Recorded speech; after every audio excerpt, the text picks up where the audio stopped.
Welcome, welcome. I am so glad you're here today. I'm Karma Lewis with Lewis Acre Farm, and this is Meet Me Monday. It is a wonderful day today, and I'm so thankful that you're here.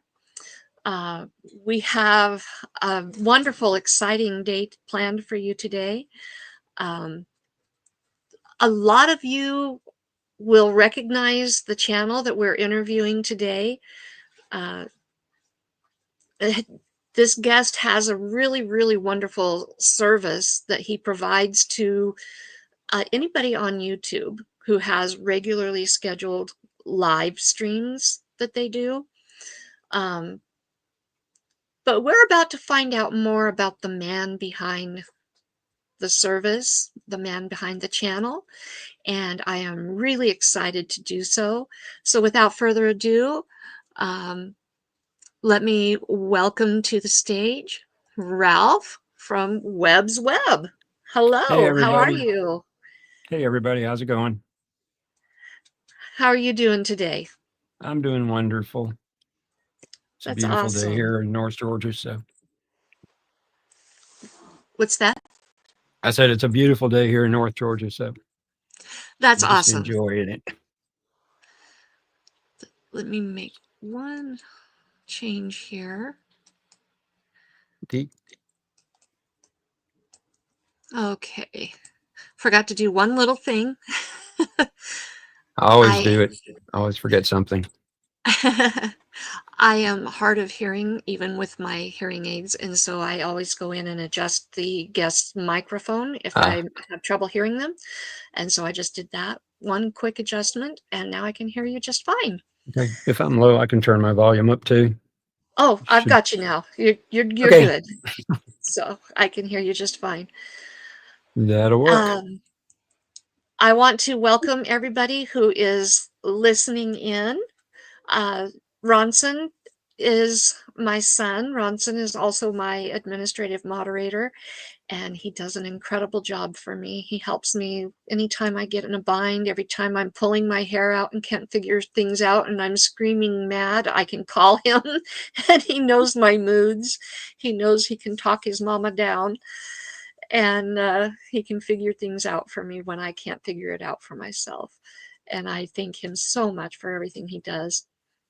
And Yep. I appreciate him so much. Thank you for being here and helping out today, Ronson.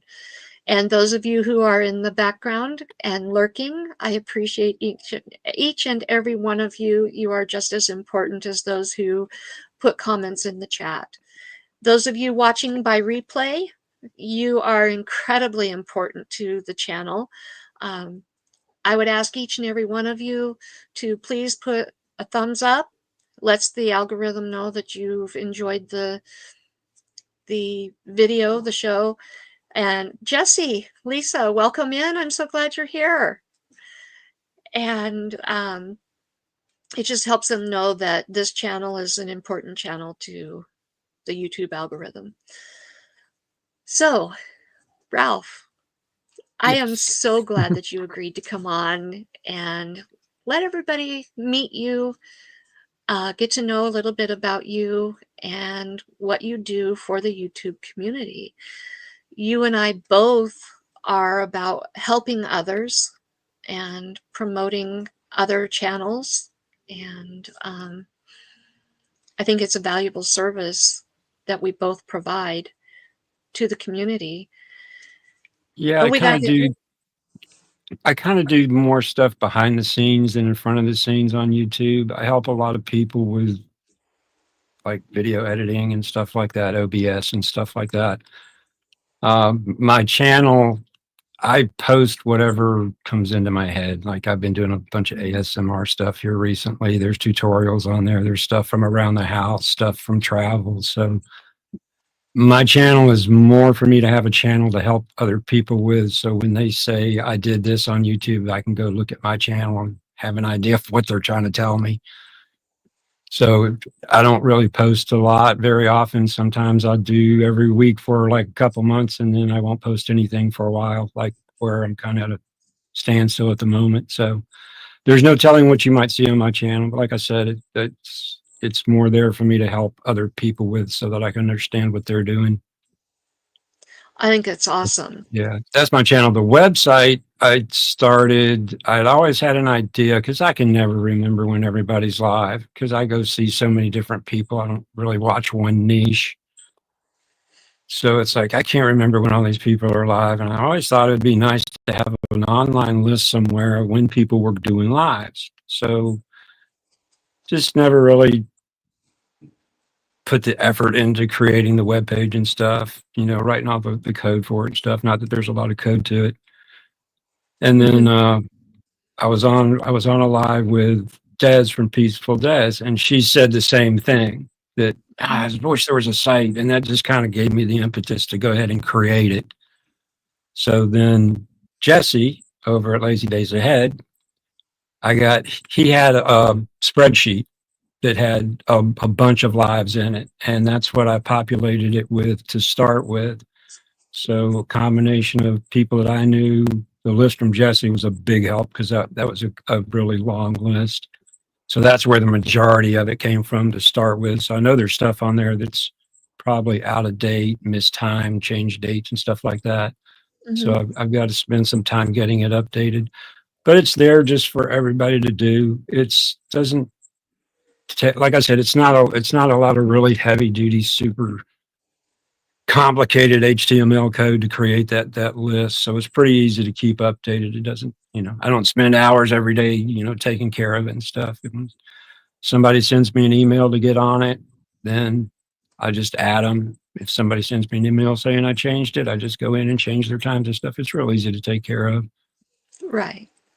And then I added the events calendar, and then there's just some other junk on there. Some links on there to music I like, and there's a Mhm. download on there that I did a tutorial on OBS for. They're just, again, whatever kind of floats into my mind.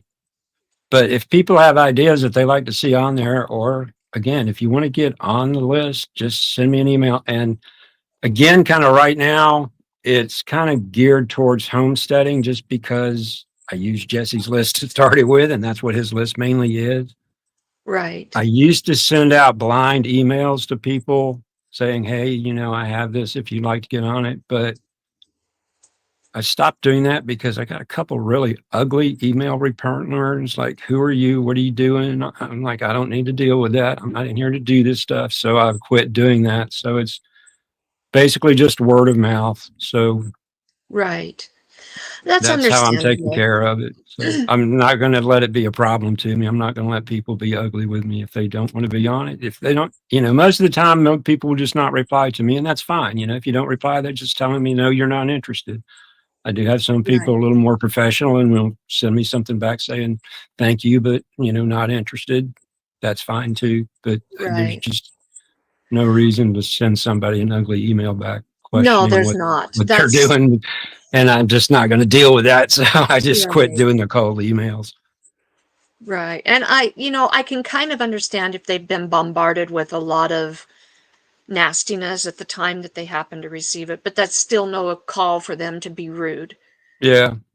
But So, one guy real emailed quick, me back and said what he was in a different community of other than homesteading, which yes, I will agree the list is kind of geared towards homesteading at the moment, but there's other stuff on there too. And he was like, right. why would I want to get on your list when I do this and most of your list is homesteading? Well, okay, this is a web page. This is not tied to YouTube. It doesn't have to have a niche. And my reply to Yeah. him was, well, some people in your community might actually be homesteaders too, because what you do is not just, you know, it, Well, you can, people have that's cross interest, it's like, right.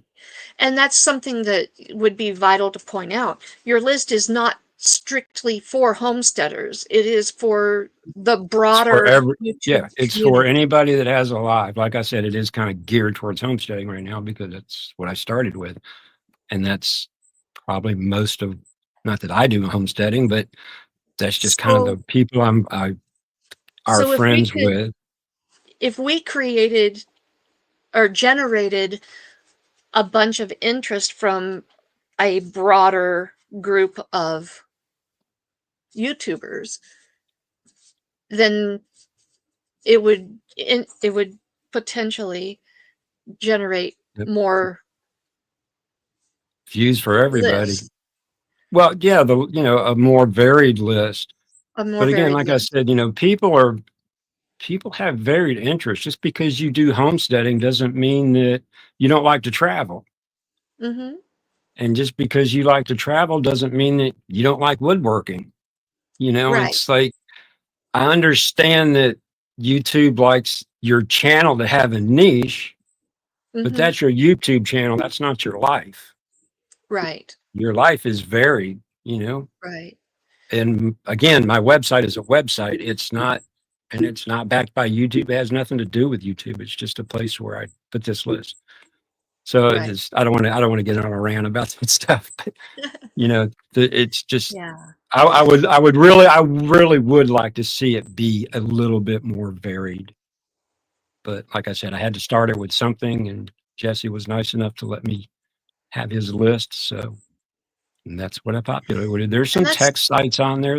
There is a little bit of other stuff on there, but it that's is what it something is at the that moment.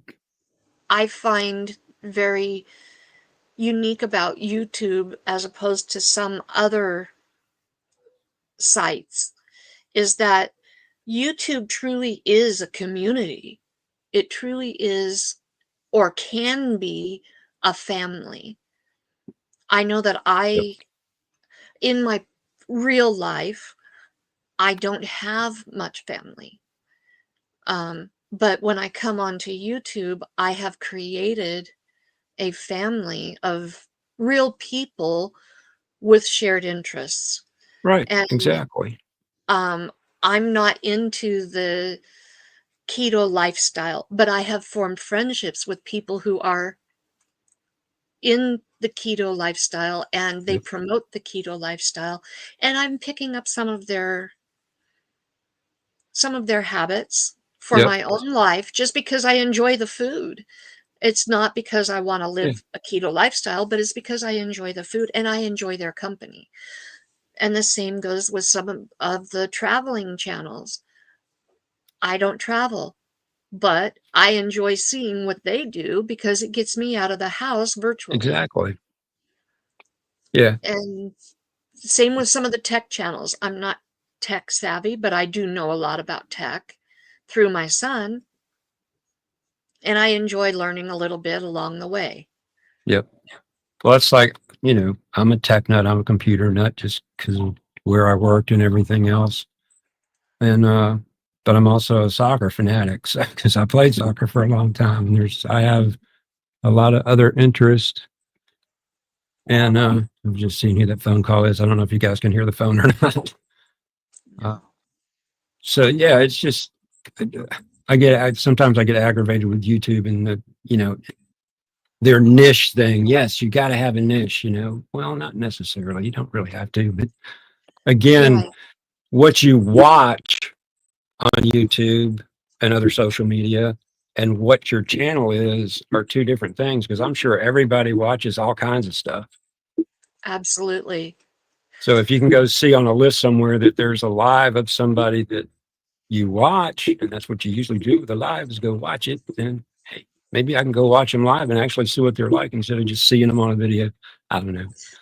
Like Dee That's just the way says I think here, about it. Deanna says, I've been to Oregon and Idaho through Jesse and Lisa's travels. Exactly. And there's a lot of people who are shut in who can Yep. travel virtually through other people. Oh Um, yeah. It's not like we live in a small country. It's not like you can take a 3 hour drive and be from one side of the country to the other like you can in some other right, small countries. right, You know, exactly. I've lived all over the place and it takes forever to get from one place to another. I mean, think about Yeah, driving north to south in California or just anywhere in Texas from one side to the other. That's right. a full day's drive. There's some states like Texas and even like Idaho to go from the south to the north. It's a Yep. day or 2 days travel to get from one side to the other. Georgia's the same way, north to south. Georgia's a long state. I was stationed in Yeah. Cocoa Beach, Florida, and my roommate was from Cleveland, Ohio, and he was going to ride his motorcycle from Cocoa Beach to take it home. And when he got back, he said, I didn't think I was ever going to get out of the state of Georgia. He said, once I got out of the state of Georgia, I was home. He said, but I didn't think I was ever going to get out of the state of Georgia. I said, yeah, look at it on a map. It's a long state from north to south. Yeah. I think depending on what you use for the criteria, Georgia's supposed to be the largest state east of the Mississippi. I can't remember what the criteria is for that, but it's up there size wise. Yeah. Well, if you could, as far as land mass, and I've had this discussion with Jesse before, as far as land mass, if you could flatten the state of Idaho, it would be one of the largest states in the country because Yeah, we have so many mountains. Yep. But the way it's shaped, even the way it's shaped, it's still a big state. Especially if you go from the southwest corner to the northwest or to the north panhandle. Even crossing from the south west to the southeast corner, it takes a good 5-6 hours Yep. to cross the state. Yeah, where did I go in Idaho? Pocatello was where I went. Yeah, that's the southeast. Yep. I'm in the southwest corner over by Boise. I was stationed in a town way up in the mountains in Wyoming, Pinedale, Wyoming. It's 70 miles south of Yellowstone National Park. Oh, okay. We were 7,000 feet up in the mountains. That's up there. Yeah, one of 10 remote sites that was within the United States, within the continental United States. So there was like 15 of us there, I think. So, if any channel in any genre or any niche was interested to get onto your channel or onto your website, excuse me, what do they need to do? Just send me an email with your channel name and the time that you go live. And I list everything on the website as Eastern and then Central, because I'm not going to do the code to have it figure out what everybody's time zone is. That's a pain in the neck. But I'll just list it like that, and that way everybody can figure it out, because that's where the majority of people that I deal with are. It's Eastern and Central, and that's where, I mean, if you watch TV, they list everything starting with Eastern, so it's just the way I do it. And I list it's by day and time. I've actually got that. So, like with me, every week on Monday, I have Meet Me Monday at 1 p.m. Mountain, which is 3 p.m. Eastern. So I would list it. I would send you that information. And Jesse has posted that email in the chat. Let me go ahead and pop that up for those watching the replay. Okay. I would put it in there and I would say, hey, Ralph, I have a live stream that I do every week on Monday. It is called Meet Me Monday. And I go live at 3 p.m. Eastern every week. Right. That's all you got to do. And I'll just add it to the list, and then I'll send you a link back to go check it and make sure I have it in there correctly. Okay. And then sometimes I type with my elbows. So I still need to send you the information on this one, but then on Tuesdays, I go live every Tuesday, 3 p.m. Mountain, which would be 5 p.m. Eastern, for Talk About It Tuesday. And I'd send him that information to the same email address, and he will post that up there whenever I get around to sending him the email. And that will go up there. If you already can get to the site, the email that Jesse has up there, that's my channel email, my YouTube channel email. Okay. You can either use that one, or you can use the one from the site, which is the Southern QA. It's on the site under Contact Us, so you can use either one. I've got like 4 or 5 different emails, so I'm pretty easy to. I'll watch them all. I see that you've put something in here that you'd like to share. Yeah, that's just the website if you want to pop it up if nobody's Okay, seen let's it. go ahead and add that. So that's what the website looks like. Uh, it's real simple. I mean, so there's the live schedule, there's the events calendar. There's some pictures from cherry tree that's out from right outside of my door over there. So if you can either go to the live list here or you can do it from up top. So if you go to the list, it's just exactly that right there, and it's these are actually links. The pictures, the avatars, and the links are or the names are actually that. They're links that'll take you to the website, and you can just scroll down. So like these two on Monday, these four channels co-stream this right here. So I have them grouped together. And same thing with this, they do theirs and they alternate. This is not a co-stream, they alternate channels by the week. So I've got when they go. And I'm sorry, I'm looking over there because my second screen's over there, and that's where I have this pulled up. And then it just goes down. If you don't have if you'll see names on some of them. So like they have a name for their live, just like this one is Meet Me Monday. So that would say Meet Me Monday, and then it would have the link to the actual channel there. And then it just goes down.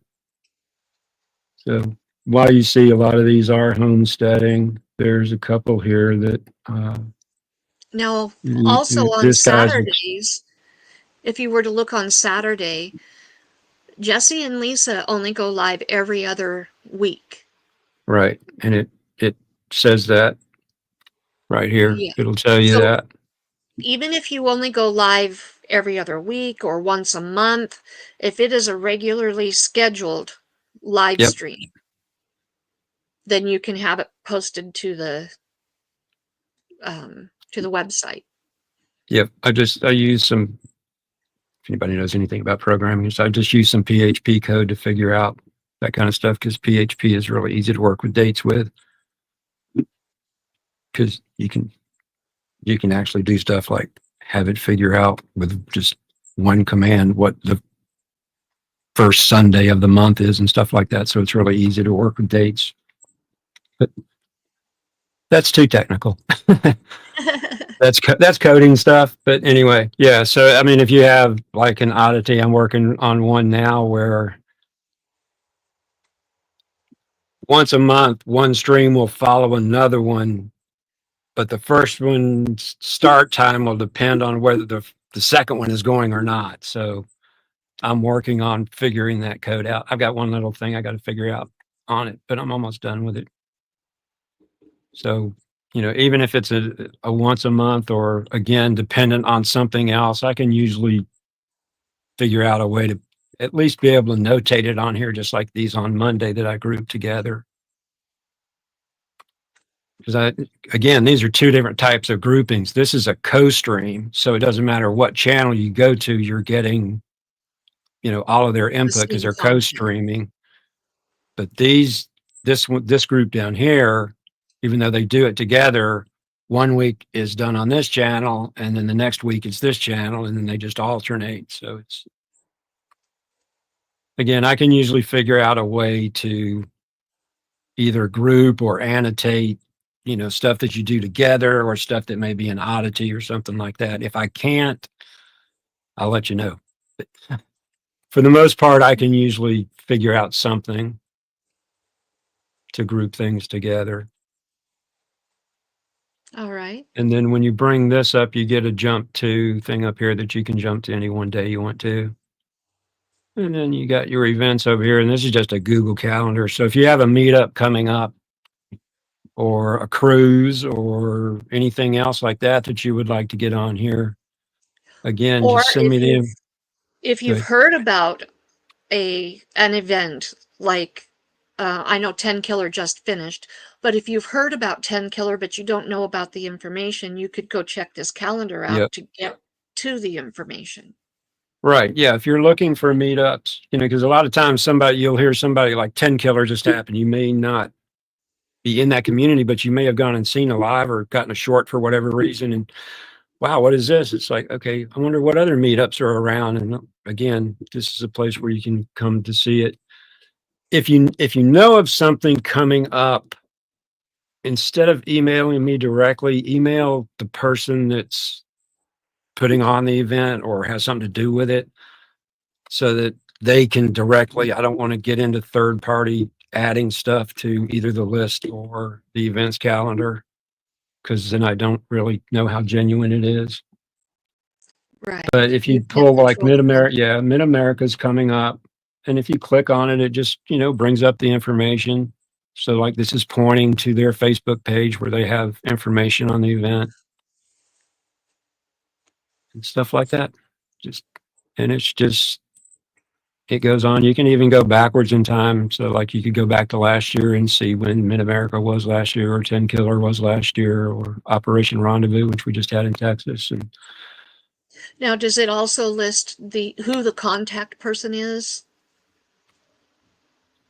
for the yes. event? Yeah. That one I just have their Facebook because that's what they wanted. But if it's just Right. somebody who has their email, yeah, I will just have their email up there. I'll have whatever contact information they give me. So like the Awesome. more information you give me, especially on the events, the more information I can put in there, the better it is.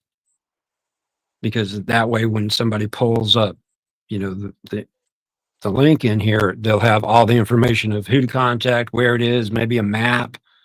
Again, this is just a Google Calendar that I have embedded in the. So, guys, this is a gift to the community. This is a gift to all of YouTube, not just for homesteaders. This is for everybody. So, we need to help Ralph. We need to help WebbsWeb. And we need to get this information out to all genres and let them know that this is available and that it's not just for the homesteading community, not just for the gardening community. This is for everybody. Let's help him grow this because it's such an amazing tool. It's a place where everybody can come together and everybody can get the information that they need or want and maybe branch out and find a new genre that they're interested in. This is a really amazing gift and tool for everybody. And he's put a lot of time and effort into this. So, Yeah, let I just kind of feel like it's like help me to help you guys, because like I said, when I started, getting to know a lot of people and there's, okay, I got a live here, I got a live over here. And it's like, oh, it's Sunday. Who's live? It's like, no, I can't remember who's live. I can't remember what happened 10 minutes ago sometimes.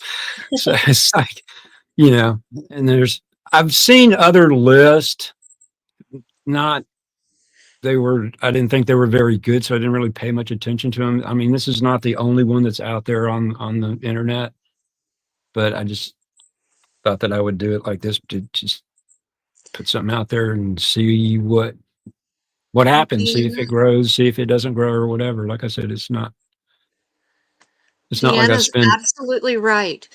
This list can and the list of lives can actually help other channels to grow. Oh, This is a absolutely. way to promote other channels. Somebody might go check out a channel that they've never seen or heard of before. I know I've done that. The first time I went to look at the list, I was like, huh, I've never heard of that channel before. I wonder what they're about. And I went and checked it Ex- out and started following that channel. What it is exactly. now, I could never tell you, but um, you know, it's a way to help the communities to grow.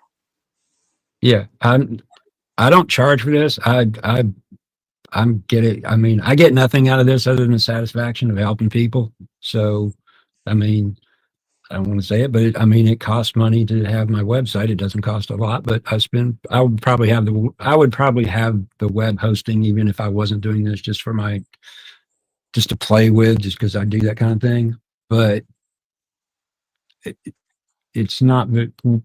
The hosting service I use is not real expensive for a year, so it's no big deal. But I figured I would put that to use and throw this out there. I mean, I can put other stuff out there too, but I just thought that this would help everybody. And oh, like you said, you never know who you may go meet and say, or just like you said, curiosity. Oh, that's a funny channel name. I wonder what they do. Or that's an odd channel name. What do they do? And then you go over and it may be something that you're very interested in. And then again, Absolutely. the word spreads, and then all of a sudden everybody's getting viewers and watch hours and getting where they want to be on YouTube. Absolutely. So we really need to promote this, and especially the list of lives, because there's lives that take place that I hear about in passing, but I I don't know when they take place and what the channel name is. If they were in a list, I could go and check that list and say, "Oh, that's when that was," and go and check it out, because then I have a link, I have the channel name and the time. Yep. I've also got a list on here. If you have a store, you sell stuff online, or, bonfire, whatever, I can list that here too. Just, There they're you just go. links to people's stores. So If you have a store, what do you need to you can do? put the Just send you same the link. thing. Just send me the email link to the store, and uh, I'll just put it on here. I mean, it's all just text stuff anyway. So it's just text stuff and links and images. So it's simple stuff. If you have a store that has a different image than what might be on your YouTube channel, you can send me that image too.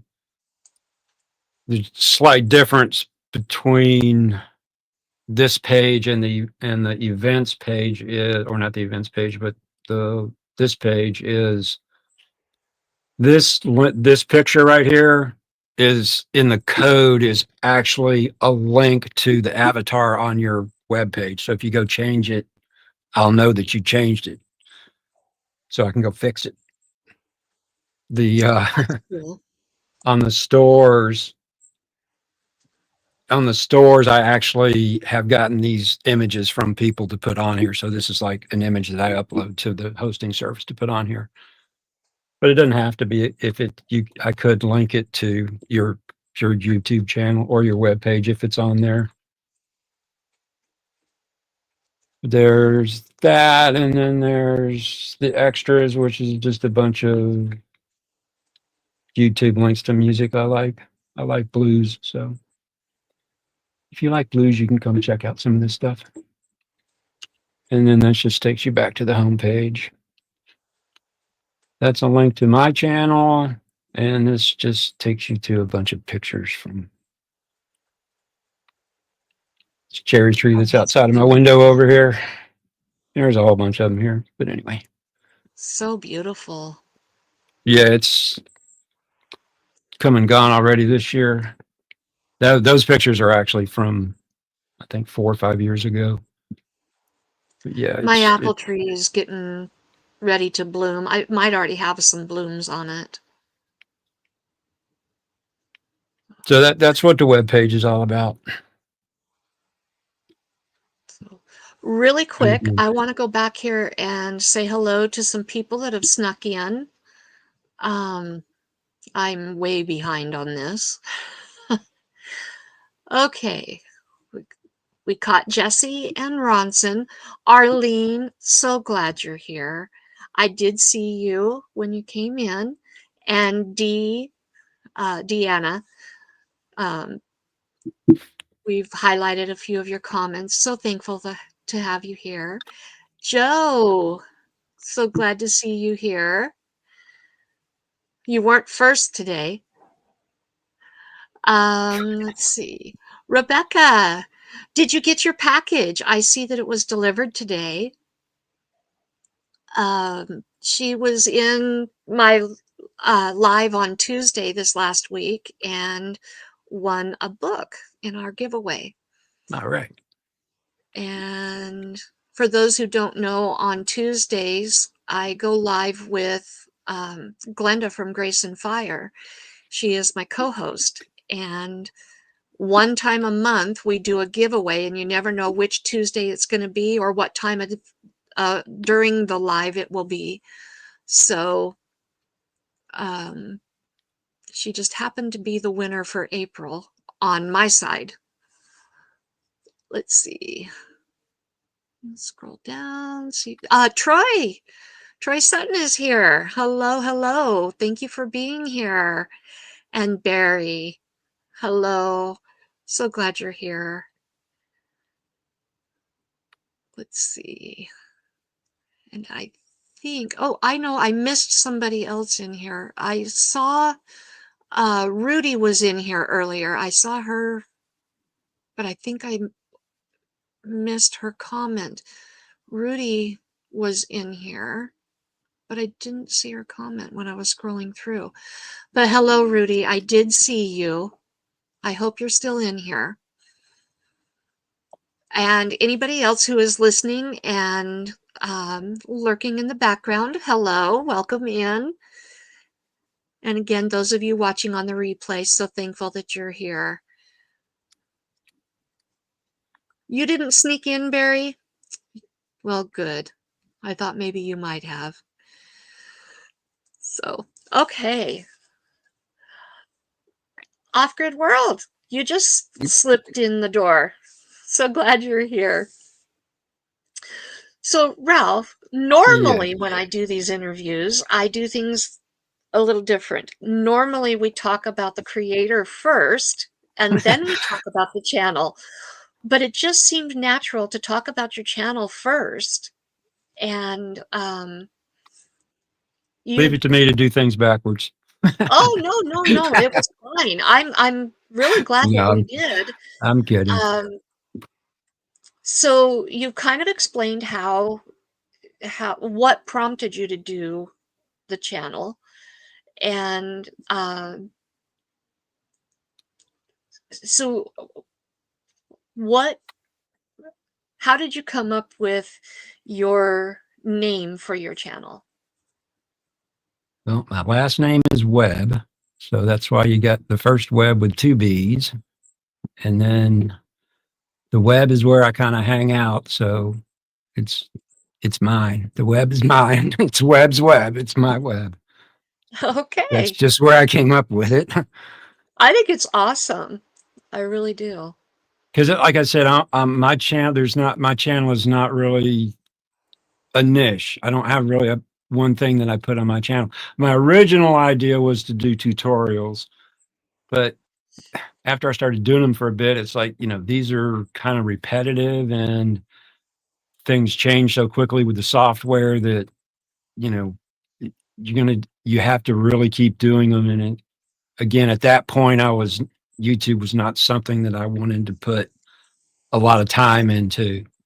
I had just retired from working with technology for like 38 years, and I didn't want it to be the focus of what my life was about at that particular moment in time. I'm getting more back to that way, but it's like,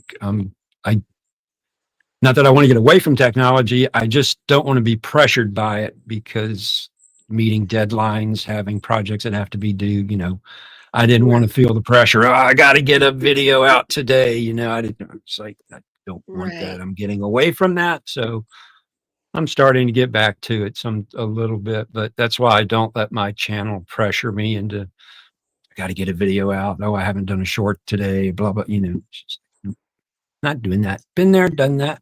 Yeah, Pass. I know the feeling. I know right now, I feel a lot of pressure. The lives I love, because there's all there is the time. You got to be there at a certain time. The rest of it just kind of flows. But getting the videos out I'm feeling the crunch right now. Yeah. And, again, with videos, it depends on what kind of video you're doing, and I'll say how picky or anal you are about, if you video edit things having to be just like absolutely perfect. I learned a long time Yeah. ago when I was doing a lot of programming that you get your program working and it meets all the criteria. Don't, that's good. Stop messing with it because there's always Yeah, something you can go play with. There's always something you could update. There's always something you could change. right. So it's same thing with a video. If you're editing it, there's always something, oh, I could try this transition instead of that one. And then that's why you sit there for 5 hours editing a video. Yeah, You no, kind I of have have to have it a plan when you get into it and say, okay, well, I kind of want to do this and I want to do this and then I kind of have take it care of it. But all, I have a very simple, um, program on my phone. I do all my editing on my phone, and I have a very simple program, very easy to use. I had a video all ready to go that was already a week late. I had totally had to skip my Thursday video. I only put out one video a week outside of my two lives, and I had it all ready to go, ready to edit. Started to begin the editing and realized 4.5 minutes into the video that before editing was 38 minutes, my microphone died, so there was no sound yep, after 4.5 minutes of a 38-minute video. And that 38-minute video would have probably been somewhere between 28 and 30 minutes after yep. editing, but Uh, no sound. So it was completely unusable. I couldn't just dub it because of the type of video. yep, So yep. You now can't I've got to match go the back. mouth. Yeah. I have to go back and completely record it, Man. re-record it. And I'm No just not fun. feeling it, even though now if I don't do it this week, I am completely 2 weeks behind in a Yeah. 15-week series that we're halfway through. I know that feeling. I took a bunch of still pictures. This was way back before video was a thing. Uh, this is when I was out in Wyoming. It was in the spring and it was still really cold outside. And I was literally hanging off of a log over a stream, taking pictures of icicles Oh, that was cool. dripping water and the sun. It was been really cool. The only problem was there was no film in the camera. I get back off of this Oh. log and it's like because I was like 36 shot roll again. We're on a regular film camera here. I get to Mhm. 36. You always get one or two extra at the end of a film roll. So it's like I get to 37, cool, 38, 39, 40. I'm like, no, because the winder will just keep Yeah, going. I'm yeah. like, there's no way I'm getting 40 shots out of this. So I'm crawling off of this log. I mean, if I'd fallen off of this log, I would have fallen into water that was just barely above freezing and was moving really fast. So I get off of the log and I look down at the camera and I'm like, I bet there's no film in here. Sure enough, I pop it open and it's completely empty. So I'm like, I'm not doing this again. I'm not crawling back out there. I'll fall if I go out there again. So I just punched myself in the head and went home. So yeah, I know about losing stuff like that when you think you're all set. I was mad. Deanna, no, there's no way to do that. It was my thoughts for Thursday video, and there's no saving it. Yeah, There's no saving that video. yeah. It's already gone. It's Because in the even trash. if you could do a voiceover, you would, if it's something that you're talking, there's no way that you could speak and match up the mouth movement and Mhm. everything. Not a No. chance. Yeah, and I was reading from a book. So there's like, yeah, there's no salvaging that. You could probably get it close, but it would take so much work. Yeah, and I just don't have that time. I've got 13 kittens that are 5.5 weeks and under, plus 10 other rescue cats, plus my 6 cats, and a dog, and a husband, and and a garden to do. No, I'm not going to that trouble. I'll just re-record it. Yep. Easier in the long run. Well, it's a Yeah, pain, just easier in the long run. yeah, yeah. So I will get it done. Um, I will have some time possibly later today or tomorrow to get it done.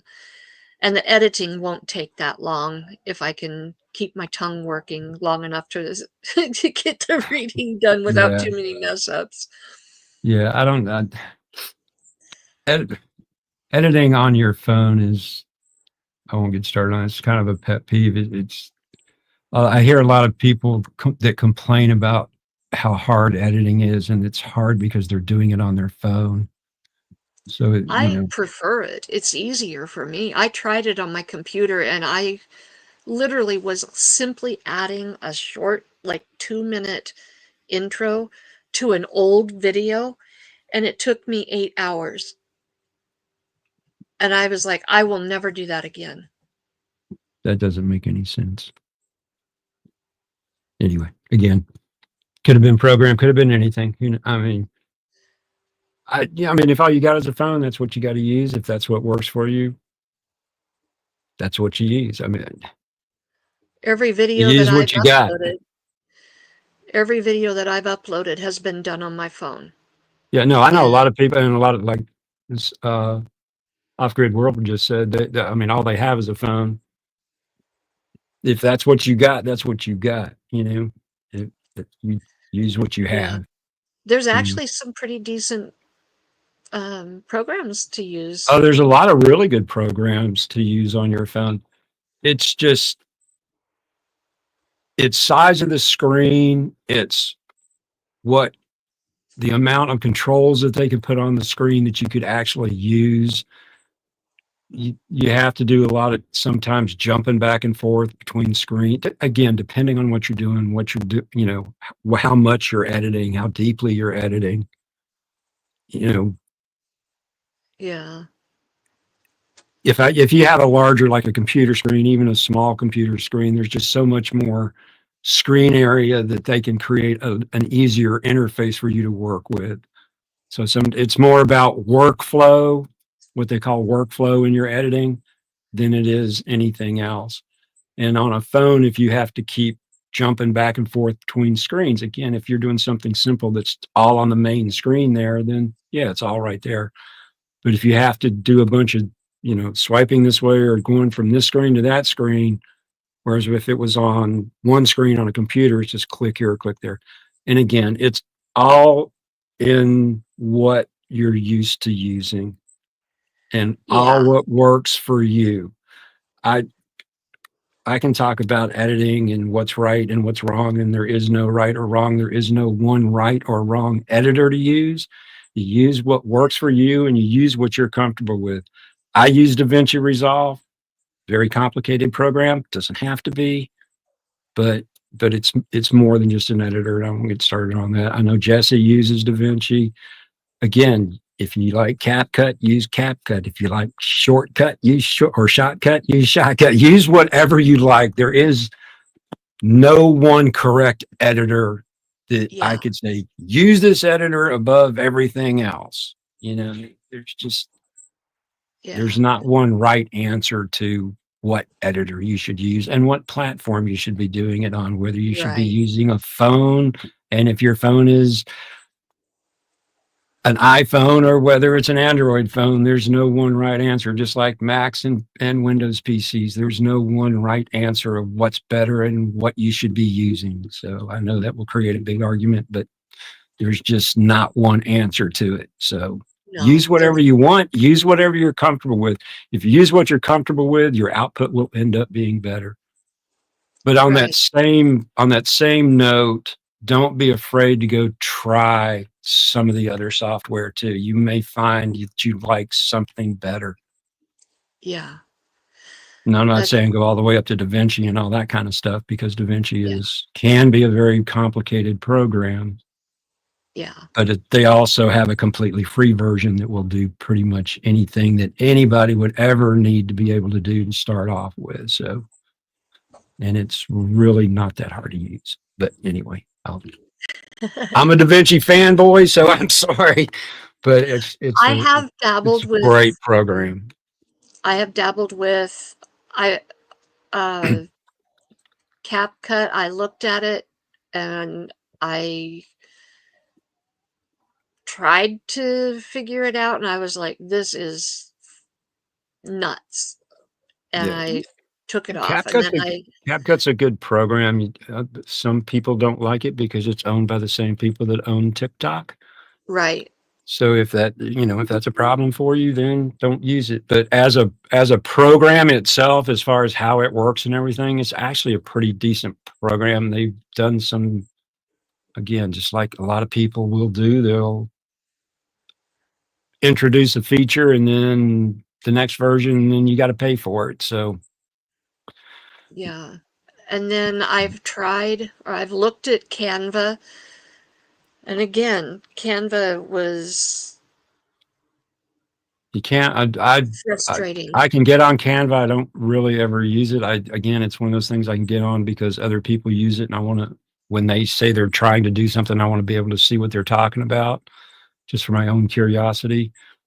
But it's not something I really use. And I've heard people say that the video editing on it's not very heavy duty. I don't know if that's true or not. It's just what I've heard people say. It was So frustrating. again, I could not figure out, and I couldn't even figure out the basic functionality of Canva, so I just scrapped that. yep. Um, OBS, I can't have on my computer, or I can't use Restream. My son finally figured out why I couldn't get on Restream and took OBS off. What Now I can use Restream. that doesn't make any sense. It doesn't. It doesn't. But if I have Because OBS on the computer, then I can't use Restream. And so that's out. Um, and I'm using OBS right now. well, I'm on It's, StreamYard right now, so yeah. but but oh, he says it was a conflict with OBS virtual webcam driver. Oh, And so because of that, I couldn't have OBS on here and use Restream when I was trying to like be on the right. panel Yeah. of somebody Because or that's what I'm, when I say I'm using OBS, I'm using the virtual webcam out of OBS to send this picture to you. So that's why my background is yeah. changing and all that kind of neat. I Yeah, mean, but you can do see all kinds of neat stuff. it was fine if I was in StreamYard, which we are on StreamYard. Right. Huh. But if I was trying to use Restream, the program Restream, Okay. Now you're it would just giving not me allow some, me yeah. to participate Now you're if just giving me something OBS else was I got on to my go computer. research. You and Stuff like Ronson this, should communicate. Seriously, stuff you like two this should drives me communicate crazy. on that one It's like, I shouldn't because do it that. was weird, and it was the same situation on my phone. Huh. If I had anything to do with OBS on my phone, I could not get on Well, you can't, Restream. OBS, yeah, OBS won't work on your phone. There's not a Well, mobile version of it. I don't know what it was. There was something to do with on my phone. I could not even access Restream on my phone. I don't remember what it was. Anyway, doesn't matter. But there was something anyway. Yeah, But yeah, yeah, Ronson, I wouldn't really know how to just get rid of that driver by itself without doing some research either. Ronson was just saying in chat, I couldn't figure out how to yeah, just remove that driver easily. yeah. Yeah, because that So, gets installed as part of OBS. but yeah, it was a big old problem. Um, But you would but see stuff like that's kind of weird because as popular as OBS is, and as popular as Restream is, it's not like Restream is some off the wall streaming service, that's right, out in left field somewhere. right. Usually they have these things, worked out, the compatibilities worked out. So that, again, I'll have to, just for my own curiosity, I'll have to do some searching on that, figure out Yeah. things like that bug me. Things that are said should work. Like I said, you and Ronson should talk because You two could figure out a lot of things together. He's always digging and diving into things and trying to disassemble things and hack things and Yeah, I was. Yeah, I in the was one of right those. way. He's not one of those bad hackers. Yeah, Trust me. yeah. Just because But you're a hacker doesn't mean you do malicious stuff. right, right. A good What do you hacker. what do you think cybersecurity people are? They're just hackers in reverse. They're just Exactly. they So have people that try to hack your system so that they know how to prevent it. So that's right. That's right. So normally when I do these interviews, I start out by getting to know the creator first, and then we talk about the channel. But we're kind of doing it backwards today.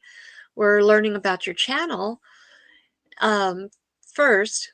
So let's kind of change gears here and get we to know you, the creator. Why don't you tell us a little bit about you and your family? okay. Uh, I have a beautiful wife who is from Turkey, and I have two sons that live with me. One of them's married, one of them's not, and I have two grandsons. One that lives here with us, and one that lives with his mother in South Carolina. And that's my family. No pets, just us. You need a cat or So two? I've got a few ready for adoption. no, Just I have a backyard full of birds, is what I have. So there's a couple bird videos out there on my channel, but yeah, I have a back. I put some bird seed out on the my deck railing one time, and it's just like all these cardinals just appeared. So then I put a Oh, couple bird feeders out there, and now I have all kinds of birds out there. oh, that's awesome. I mean, there's probably I don't know 8 to 12 different species of birds out there: robins, mockingbirds, cardinals, all kinds, blue jays, bluebirds, blue jays and bluebirds. Uh, just all kinds of stuff out there. A couple blackbirds out there today that I hadn't seen before. Have you ever used the program? Um, oh, I'm going to forget what the name of it is now. It's from Cornell University. Um, So a bird identifier. it is. It's a bird identifier. You can record the sounds you're hearing, and it will identify by their song what birds you have Oh, in that's your cool. area. I usually just grab a picture because my This one bird you don't feeder is have. right on the edge of my deck. So it's like it's real easy to grab a real quick picture because a lot of them don't make a lot of noise. The mockingbird, he's probably the noisiest one out there. Yeah. Yeah, this one, you don't have to necessarily have a picture of the animal or the bird. Oh, that's cool. If you're like out in the trees and you're hearing a song and you're like, I wonder which bird that is, you can record it and it will tell you what birds are in the area and it'll record their song individually. And then you can also, gosh, I wish I could remember what the name of the program is, but it's through Cornell University. Cool. Um, and you can track the birds in your area uh,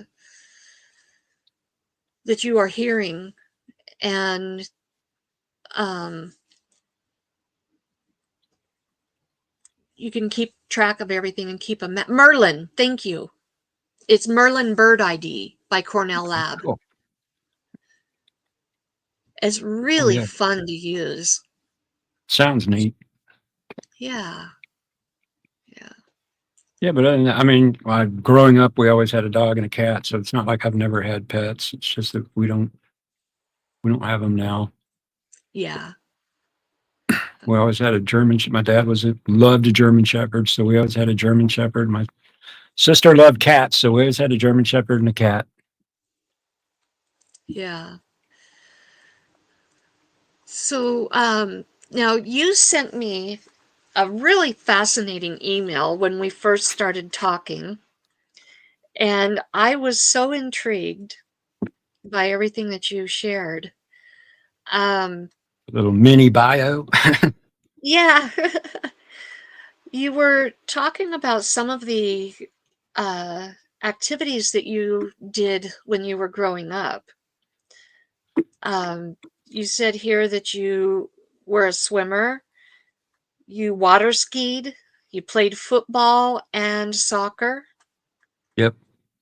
My dad, Um, not only being into German Shepherds and pets and stuff, my dad was into small boating.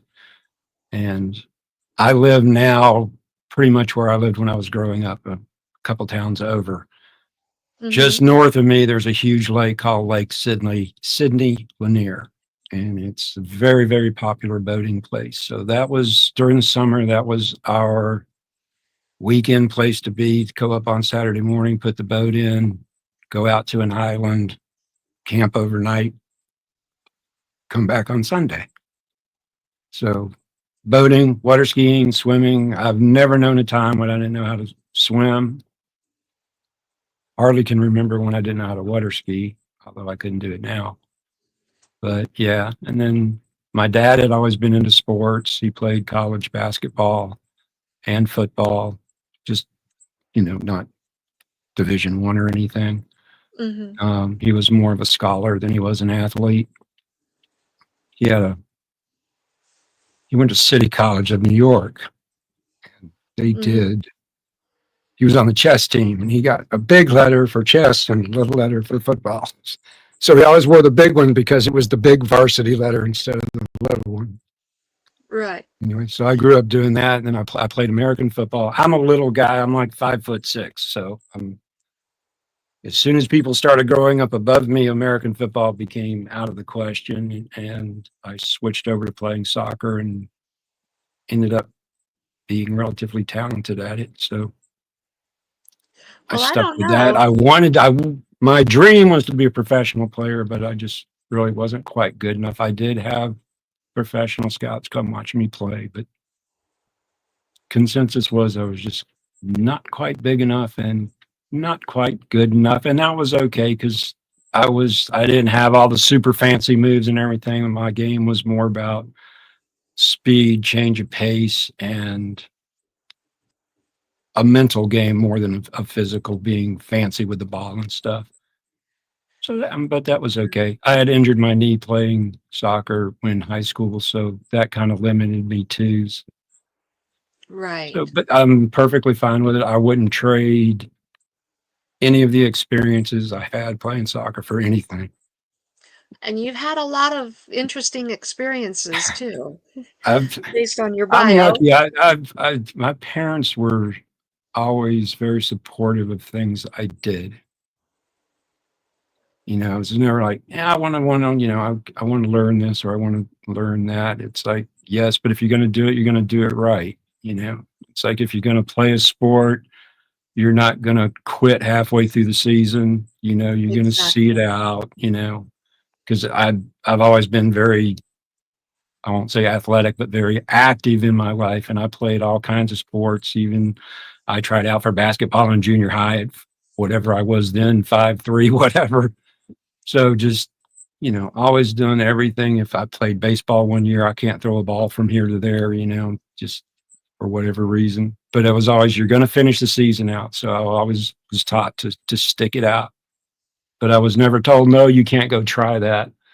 Mhm. When I was a teenager, if I was going somewhere, all I had to do was tell my parents where I was going and if I was going to, what time I was going to be home. But it was a two-way respect thing with my parents. If I told them when I was going, where I was going, when I was going to be home, they were okay with it. If they ever caught me lying, I was dead meat. So, Right. and it was that thing of the respect thing. I'm honest with them; they're going to be honest with me. There was one time that there was a problem, but stuff happens. Mhm. So I was always allowed to do things and be active, and we moved around a lot. And then I went in the military and moved around even more. So I've been all over the place, done a lot. I've had the ability to be able to do a lot of things and be able to go see a lot of things. So I consider myself very lucky. it is a privilege.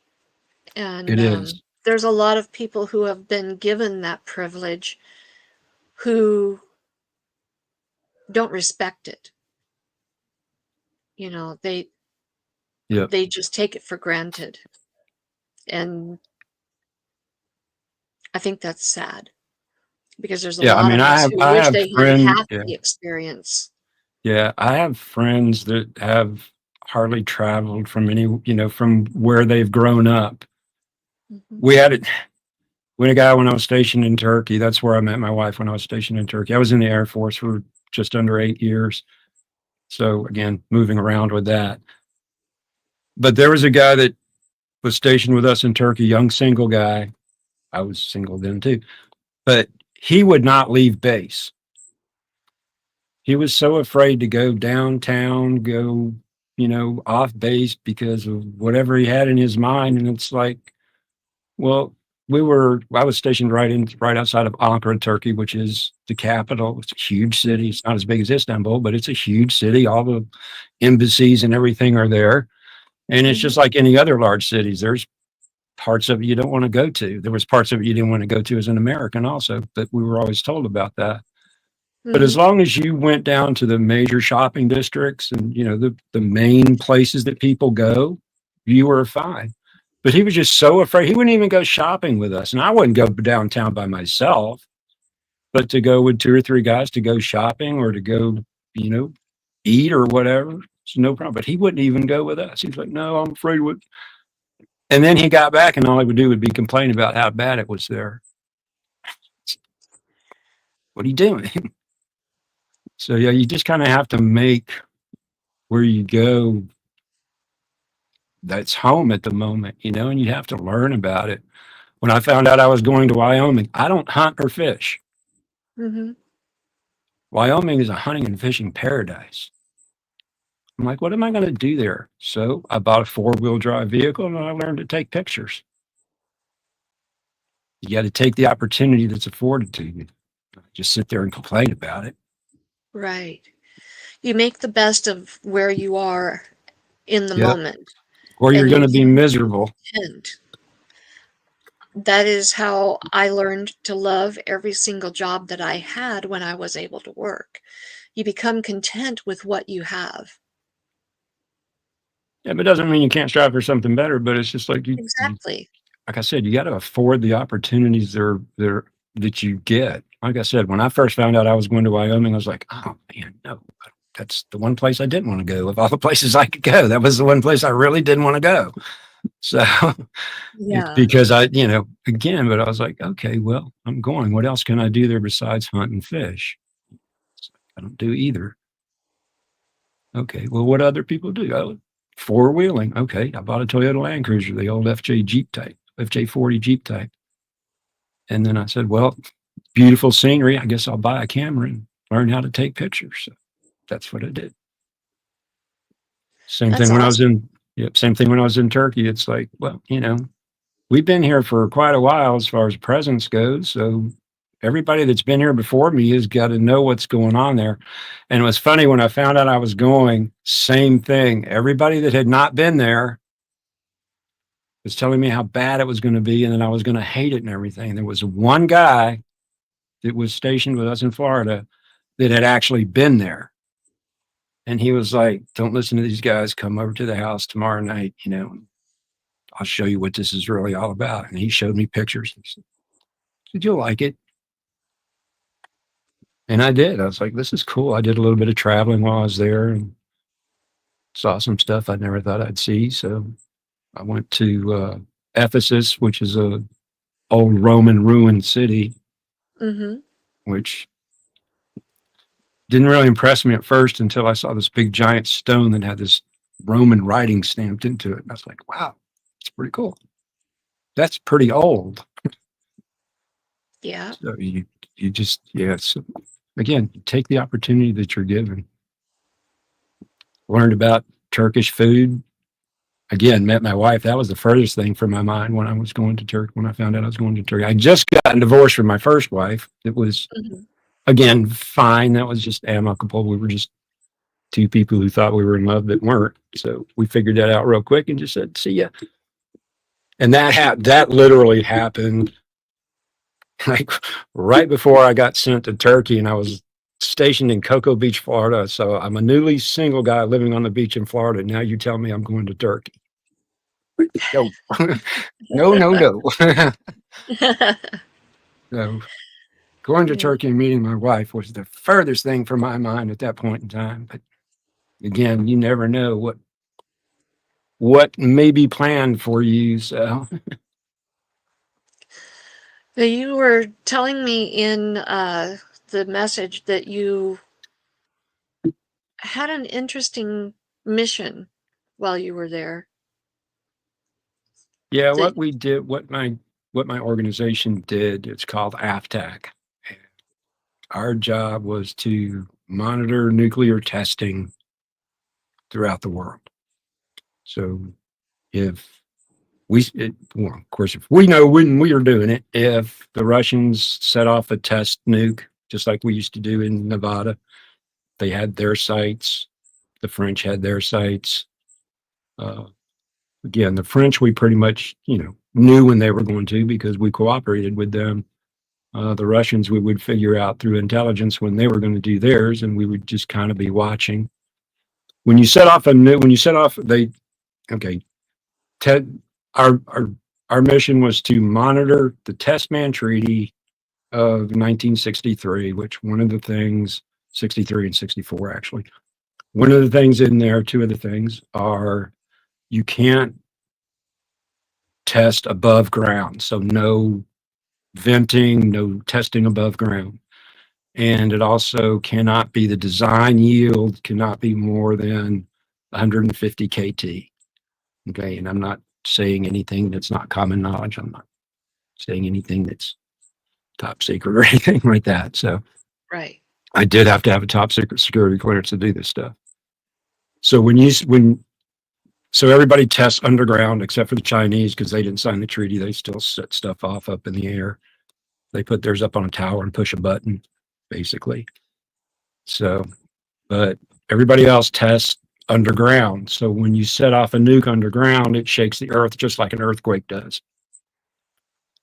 And just a little bit different. You get waveforms. If you've ever seen any news footage of an earthquake, you see those drums with the little white paper on it and the little squigglies on it. Well, The seismograph. that's the output from a seismograph. That particular piece of equipment is called a helicorder, and they're pretty worthless as far as being accurate, being super accurate goes. But they do work. But that squiggly line is the actual motion of the earth shaking. That's Mm-hmm. what those squiggly lines are. Now, our equipment was way more sensitive than that.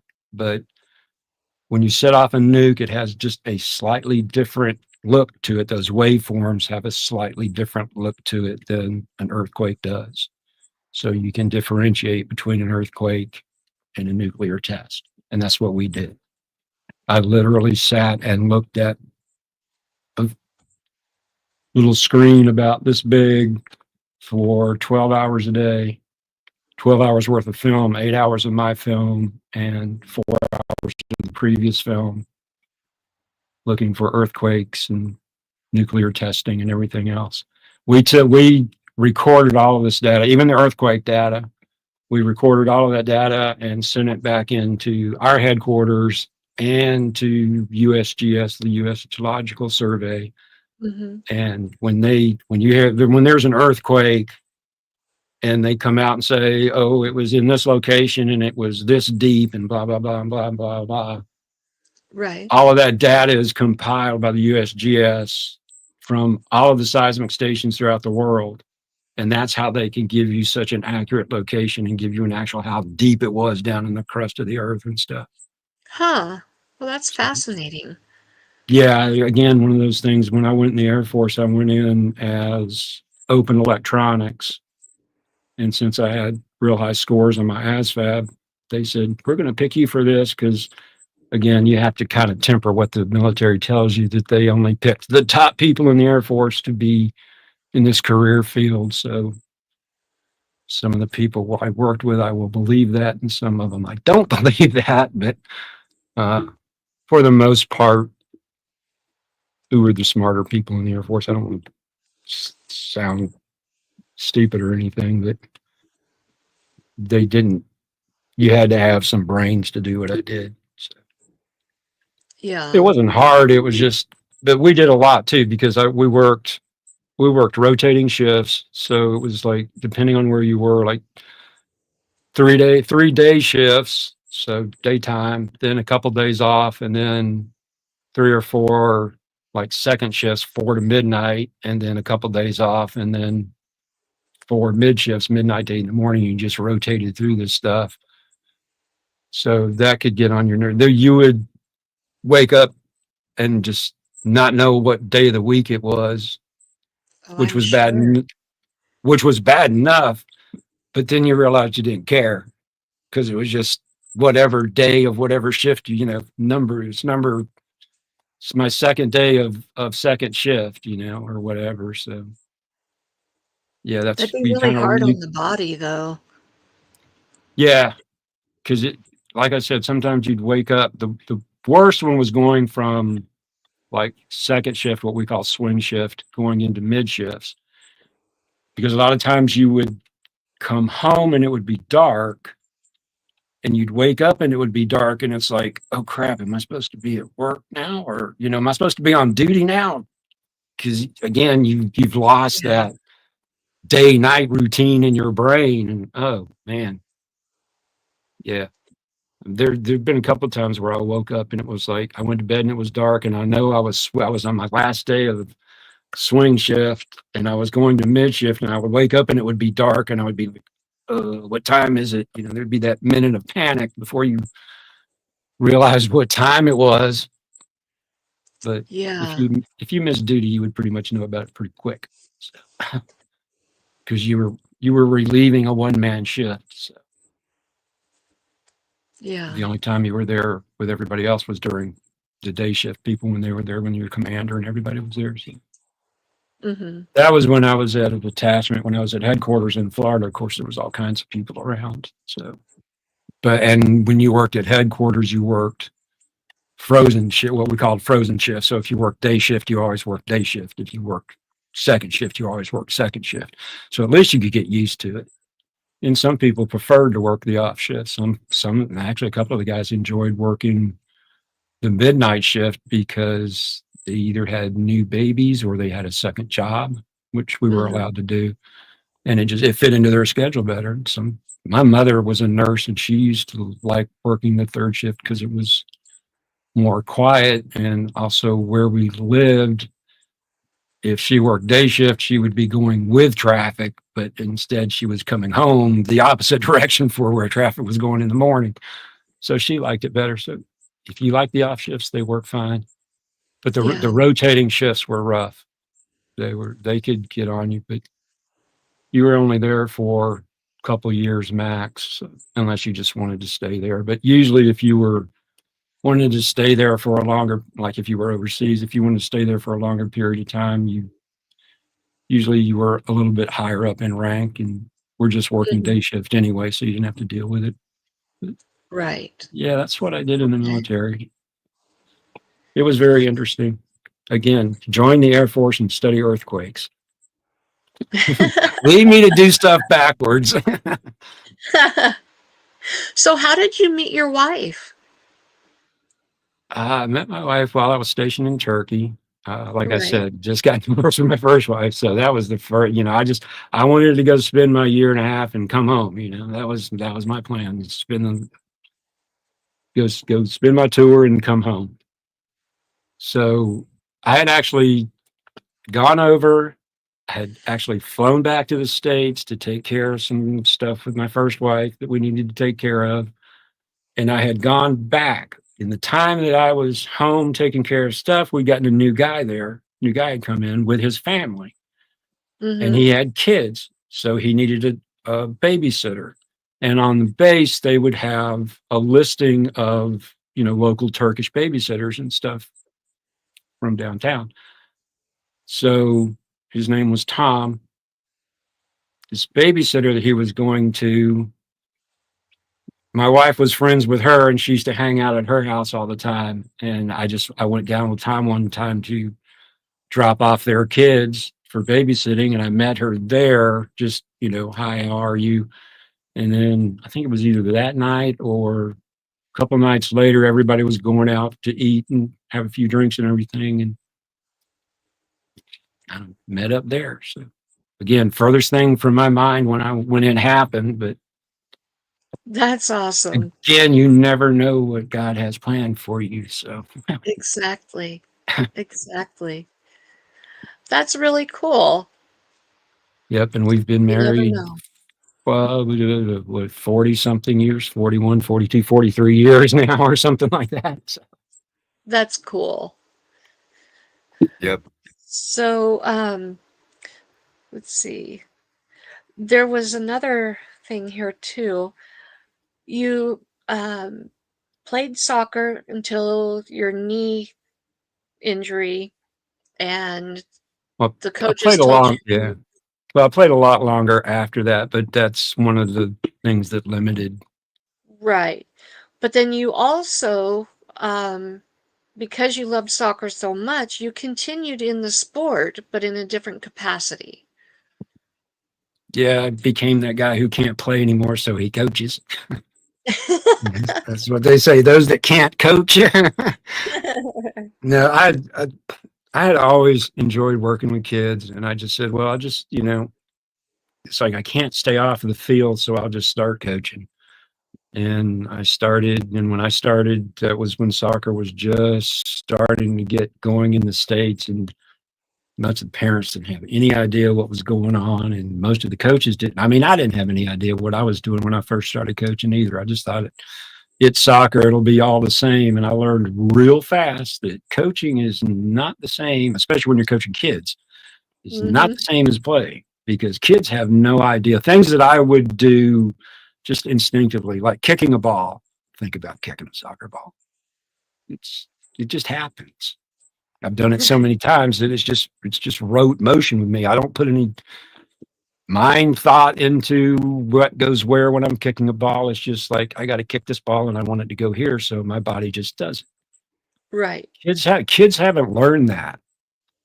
They right, they have no idea the proper technique for kicking a soccer ball, and there is a proper technique for kicking a soccer ball. It's like okay, Doc, how do I explain to somebody, what do I do when I kick a ball? It's something I haven't thought about since I was their 3, age.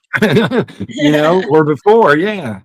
And it's like, okay, well, I'm right-footed, so when I approach the ball, I normally step down on that left leg. Where does that foot go? Does it go next to the ball? How far out from the ball does it go? Does it go in front of the ball? Does it go behind the ball? I mean, just because the kids have no idea on how to do it. They don't, it's not part of their thought process, hasn't been.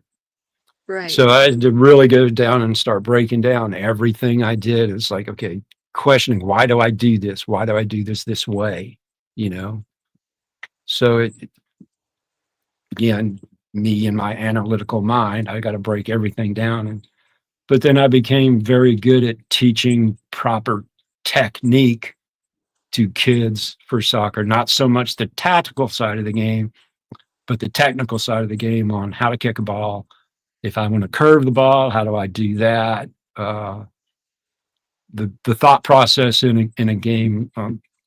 A lot of people don't realize that a lot of what happens in sport, not just soccer, is very much mental. mm-hmm, Of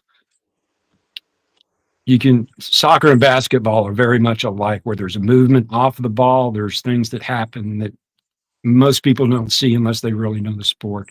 So that type of thinking, working with younger kids, more technique and just having fun. Older kids and higher level kids, you get more into the real tactical and the real thinking part of the game, making off the ball runs. And I don't want to get too technical because nobody will know what I'm talking about, but doing things that you don't see during a game. Like if you watch American football, I love to watch the replays because they get into the guy that made the block that made that guy, run 50 yards for a touchdown. That all the fans and everybody sees is the guy making the touchdown. But it was that 400-pound guy that was sitting on the end of the line that, slam blocked that other guy. That's why he got around the end, not because he's so good. It's Mhm. because of what that other guy did. So Right. there's a lot of that in soccer too. And it's getting people to see, they call it vision in all sports. It's seeing the game, having really good vision. And that just comes from the mental part of the game. But yeah, I Mhm.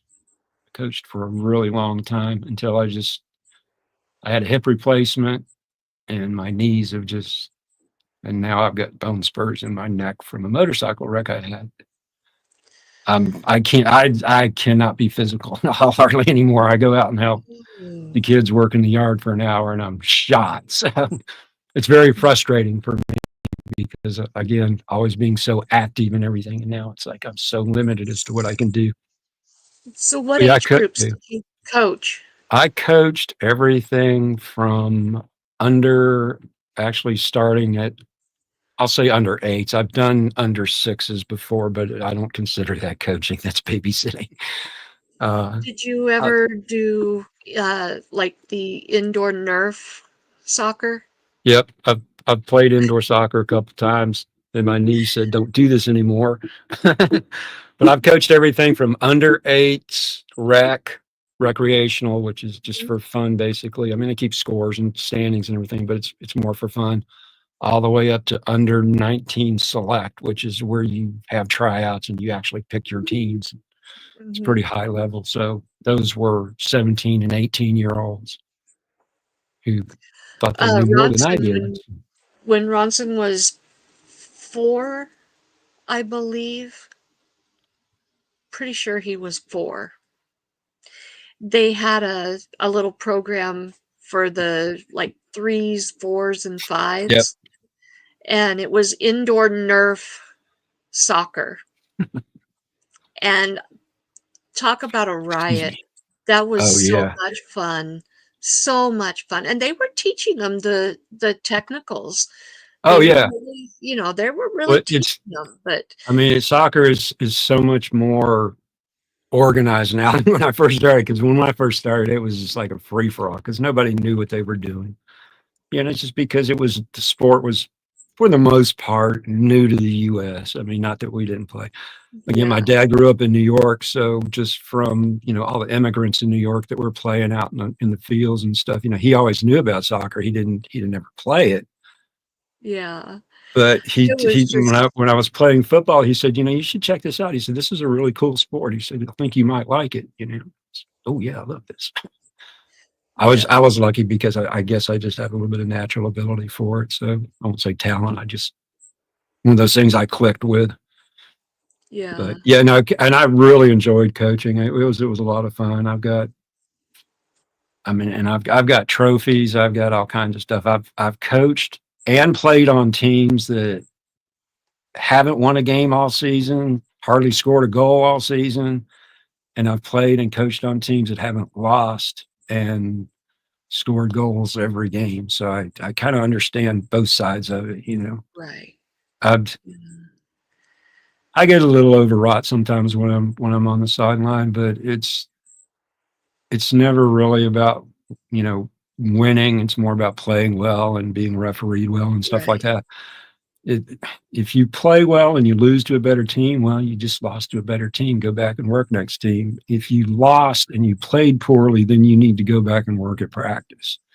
Mhm. Nobody likes losing. Everybody would rather win than lose. That's just natural, Absolutely. but it shouldn't be the Absolutely. main thing about what you're doing.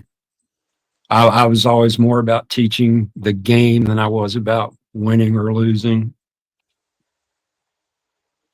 Yeah. Like I said, I'd much rather win than lose. I don't know anybody who wouldn't. But again, that's, you know, So you mentioned a motorcycle accident, but you didn't elaborate in your email about the story. Do you want to share about that or rather yeah, not? I'm very lucky just to be alive. And I'm sorry, I get a little emotional when I talk about this. That's okay. I And if I you'd hit a rather not share, then that's no. fine. It's just it. No, it doesn't bother me. I mean, it's just something that happened. I was coming home from work one night about 10 o'clock, and this lady pulled out in front of me, and I was doing full 60 miles an hour. I ran into her.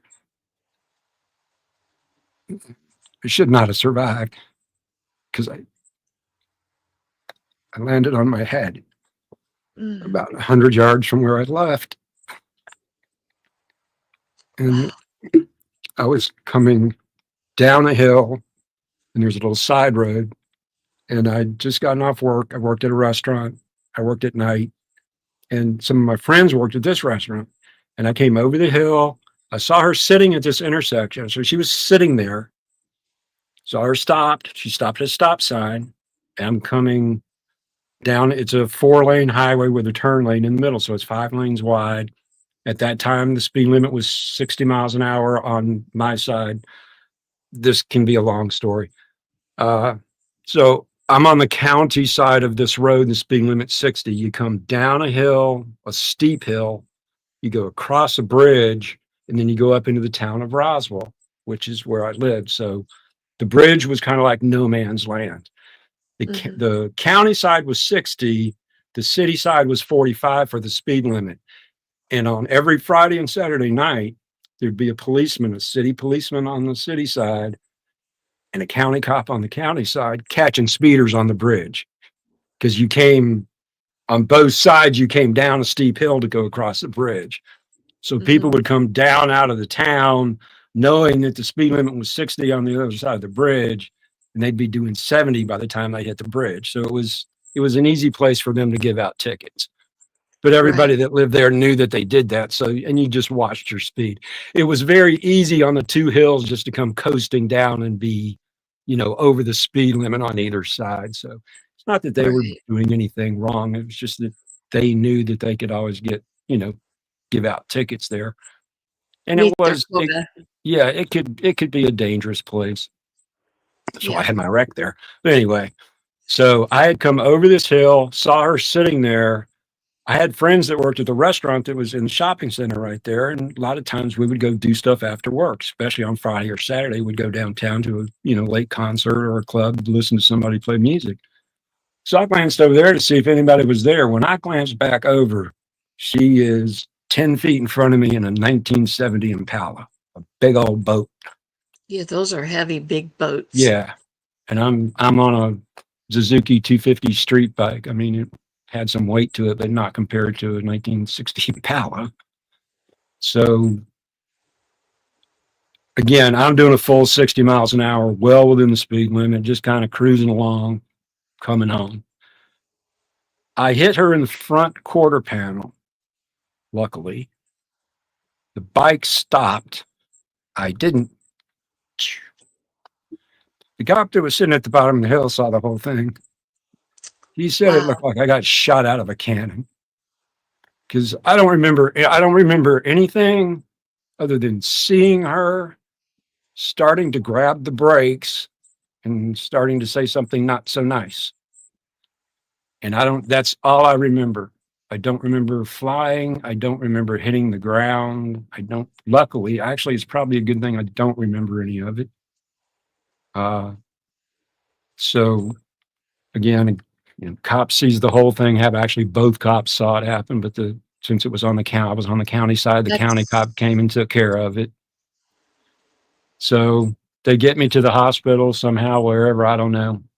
I wake up. I guess I was still in the ER and I saw the cop. I went right back out. I woke up later on. I saw my mom and I went right back out. Those are the only things I remember until the next day when I woke up. This was either a Friday night or a Saturday. I think it was a Friday night. So this all gets done. Luckily, I did not, how, I don't know. I did not break a bone in my body. I did not have any major cuts. I have one little, I'll call it a dent on my leg, on my left leg, that unless you know where it is, you can't even see it. I mean, it's little. And I that's the had, grace of God. Yeah, absolutely. And I landed, literally landed right here on the ground. That's the first part that hit the ground was this right here. Luckily, I had on a really, at that time, a Bell Star helmet, which was the best helmet you could buy. That's what saved my life. But that's what hit the ground first. When we went to court for this thing, uh, the cop comes up to me before we even have court. He goes, "Do you play a lot of sports?" I go, "Yeah." He goes, "Well, I thought so." Because when he said, when you got up in the air, you just balled up and you just rotate. He said, "That's what saved your life." He said, "If you'd gotten up in midair and done, the flailing thing," he said, "you probably would have face planted and just, you know, he said, because when you had, he said, you rolled forever." So he was explaining to me where I stopped rolling basically. And I've gone back and looked at it. It's easily the length of a football field in straight Wow. distance. Because like I said, I was going down a hill, so it just threw me out over the hill. Mhm. He said it was amazing. He said, "I was on the radio before you hit the ground, already Wow. calling for an ambulance," because he said, "I knew you were dead." He said, "Nobody has ever survived that accident right there." He said, "A week before your accident, there was another accident there where the guy broke his back." He goes, "I don't know how I'm talking to you right now." So other than the grace of God and having some reason to keep me around, there's no reason that I'm here. And there's so many weird things about that night that just, I had, we sometimes in Georgia, it will get warmer as the day or get colder as the day goes. And we had one of those days, and I had taken a jean jacket with me, and I was going to have to sit on it because I forgot a bungee cord. I was going to have to sit on it if I didn't put it on. And I was like, "Yeah, it's warm enough. I don't have to. I'll just put it on, so I don't have to sit on it. Sitting on a jean jacket's not exactly fun." No. So I just decided to put it on. When I went over the handlebars, I ripped both of my mirrors off. And if I hadn't had that jacket on, it would have been my skin instead of the jacket ripping those bars off. Just by the chance of me not wanting to sit on the coat, I put it on and it saves my arms from getting cut up. When they There took was a my purpose bike, to yeah, everything. yeah. When they took my bike in, I had just gotten this motorcycle maybe 3 weeks before, and I hadn't gotten the tags for it yet. I still had the dealer tags on it. It was a used bike; it wasn't new. So it had this bright green, and everybody remembers the old bright green Suzuki green, like the lime green that we're used to these days. All their stuff was that color. So it had that bright green dealer tag on it. And when they pulled what was left of my bike into the wrecker place, one of my really good friends just happened to be at the wrecker place and saw it come in and knew that was my motorcycle because I was 18 at the time and the cops, at that time in Georgia, I was an adult and the cops were not required to call my parents. So my mom is sitting at home waiting for me to get home from work, starting to wonder where I am. And Vince, my buddy, calls her and says, "Hey, is Ralph home from," or no, he called my best friend Tim and said, "Hey, have you heard from Ralph yet?" He goes, "No, I was expecting to hear from him because we were going to go listen to some music, I thought." And he called my mom and she goes, "No, he's not home yet. I haven't heard from him." And he goes, "Well, Vince just thinks he saw his bike get pulled into the wrecker shop." So she started calling around and found Wow. out that I was in the hospital. And she wasn't happy. Oh, she was not happy. Oh, I bet not. And this is an old World War II flight nurse who knows how to cuss, I'll say. Plus she was, Knows how to get her point across. yeah. Well, plus we were good friends with the chief of police, so she just called him immediately. They found out that because that was the city police that we were friends with. So Mhm. he made a couple calls and said, "Yeah, he's at Northside. You need to get down there." So yeah, I'm very lucky to be here. So yeah, definitely God was on my side that night because I can't tell you how many wrecks there's been at that particular spot. I don't know why. I don't understand because there's nothing that hinders your visibility. It just she said she didn't see me. I'm like, how can you? It's yeah, it's 10:30 at night, but it's well lit. You know, it's like I said, it's a well lit area. There's a shopping center With your right next headlight to it. on. There's a restaurant right on the corner that's lit. Uh, I'm riding a bright green Suzuki motorcycle with a bright orange bell helmet on. It's like, don't tell me you didn't see me. You didn't want to see me. Well, And you then would we have went had your in. headlight on. Yeah. Plus, in court is so funny. I thought the cop was going to fall down laughing. She tried to say that I pulled into an oncoming lane of traffic to purposely hit her. I, I was like, what? I was like, I was having to stifle myself just keep from saying it's like I'm a young 18-year-old at this point. I'm a little crazy. I looked over at the cop that's sitting there, and he's. I mean, I can tell he's doing everything he can just to keep from busting out laughing because he saw the whole thing happen. Yeah. Well, that was Yeah, that was it was just messed up. amazing that you had both officers witness the Yep, accident. They yep. were placed there at that moment on your behalf.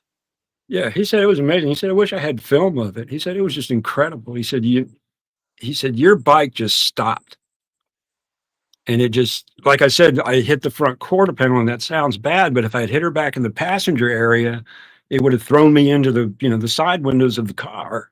If I'd hit in Mhm. the back, it probably would have spun the bike off, and I would have been spinning down the hill with the bike following me, crushing me to death. So while it sounds crazy that that's probably the best thing that happened, going back Right. and thinking about it and looking at it, it's probably best that it did happen that way. But he said it was just amazing. He said it literally looked like you got shot out of a cannon. So just I mean, just think about Yeah. the velocity of something. The bike was probably like 250 pounds or so. And at that time I'm Mhm. like 130, 40 pounds. So you've got all that weight going 60 miles an hour. That's quite a bit of force to put into a projectile. Yeah, it is. It absolutely So is. yeah, like I said, luckily I don't remember anything about it. I just now I'm having problems with my neck from it. I've never had any problems until the last few years that I've got bone spurs in two vertebrae down here, and they put pressure on actually my optical nerve. Sometimes I Mhm. get this kind of, I call it kaleidoscope vision. You kind of, my right eye, it kind of looks like I'm looking through a kaleidoscope. And Wow. so it's like my orthopedic doesn't want to do anything until I just can't stand it anymore because again, when she goes in there to do it, they're going to have to fuse those vertebrae in my neck because there's bone spurs on them. They're bigger than they're supposed to be, and they're putting pressure on nerves and stuff down there. So Right. the way I noticed it was I was getting numbness in my right arm sometimes, and I was like, and then it started putting the pressure on my optical nerve. So and I can tell when it's getting ready to start happening. My neck will start tightening up, and it'll start just a little bit, and it's Mhm. get the heating pad out, try to do it. And it's funny because it moves from this eye to this eye. When it moves, I know it's getting ready to go away. It's weird, but at least I know what's causing it, Right. just learn to kind of deal with it. So I do have an appointment with her later on this month to get it checked on again because it's starting to happen more often than it should be. Mhm. And I did go to physical therapy for it. So I know all the exercises I need to do to try to keep it Well, from that's getting good. bad. Yeah, they Yeah. love me over at the orthopedics between my neck, having my hip replaced, and two bad knees. It's like I go in. It's so funny. Whenever I go in there, the reception, she retired, but at one point it was like she would see me coming and she goes, "Who is it today you're seeing?" Before I even signed in, she was like, "Which doctor are you seeing today?" And it's like I'll walk down the hallway and see one of them and say, "Hey, how's it going?" And they're like, "Oh, who are you for today? You're not on my list." Yeah. I have three separate doctors. I have a doctor for my knees, Dr. Satterwhite, and then Dr. Hall from who did my hip, and Dr. Willett is the one that works on my neck. They're specialists on these things at the orthopedics I go to. So yeah, Yeah. they know me really well. Well, that's pretty much all the questions that I had for you. I do want to open up the chat for any questions that you have for Ralph. So at this point, if you have questions for Ralph, please go ahead and drop them in the chat and we will pop them up here for him. Go ahead and drop them in there at any time. Just by way of recap, uh, Ralph does have his website where you can, if you have a YouTube channel where you go live on a regular basis, like Meet Me Monday or on my Talk About It Tuesday, um, you can send him an email with all of the information and he will add that to the list and get you on the calendar. Or if you have an event coming up for the YouTube community, um, he will add that to the list of events as well. Rebecca would like to know, have you been to Devil's Tower in Wyoming? I've been by Devil's Tower. We didn't stop. So I've been by it. I haven't been to it to go to the park and stuff that's around it. It's pretty cool. We were on our way to somewhere else and we just kind of went by. But we did, I mean, yeah, I got to see it, but I didn't get to go to the park and everything. I did go to Yellowstone while I was there. That was cool. Okay. Really quick, I saw a couple more people pop in here too. Nancy, our treasured home, welcome in. I'm so glad you've been here. And then Jaden, thank you for being here. And Lori with It All Adds Up, welcome in. Thank you for being here. So, and Kristen, I did see you jump in, and I am sorry I didn't greet you sooner, but thank you so much for being here. Do we have any other questions from those in chat? Let's see. Yeah, I'm funny. I'm the quiet one when I'm in chat, but once you get me talking, sometimes it's hard to shut me up. Let's see. Ronson would like to know, how did you get your start in programming? Curiosity, basically, just knowing that it was something that you could do and just again playing with it. I did do some light programming where I worked that required me to learn a little bit about HTML, a little bit about Python, a little bit about PHP, a little bit about JavaScript, a little bit about a lot of stuff. One thing that I'm actually really pretty decent with is in the Microsoft products, they have a Visual Basic language built into those. I did a lot of things that work with spreadsheets and writing Visual Basic code to like click on a button and do things. So stuff like that. I don't really consider myself a programmer as the true definition of a programmer. I'm probably more of what you would consider a hacker. I have a little bit of knowledge and I can do really good Google searches on how to do things. So I hack my code together until it does what I want it to. So if you took my code and gave it to an actual real programmer or a web developer, they would probably throw it in the trash cans. But I don't care. It does what I want it to do and it works. So the program works. Oh. Ronson does dabble with coding, and while I'm talking, please go ahead and continue dropping your questions in chat.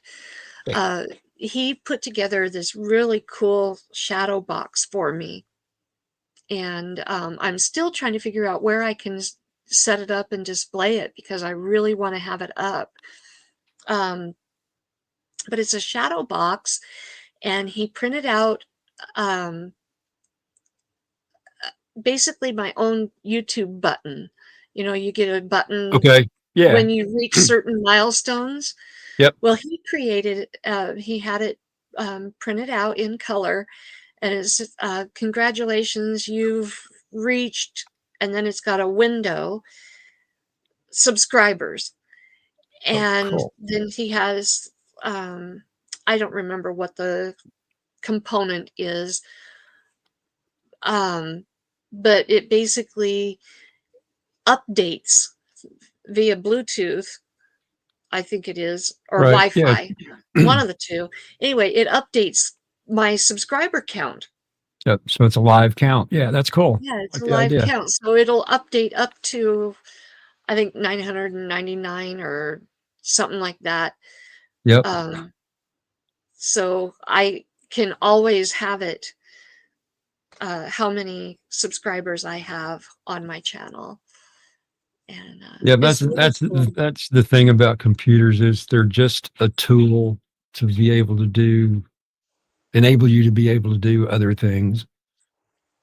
So Oh, it there you was go. That's what it was. It was an ESP32 with Arduino code and a 4-digit 7-segment LED display. yep.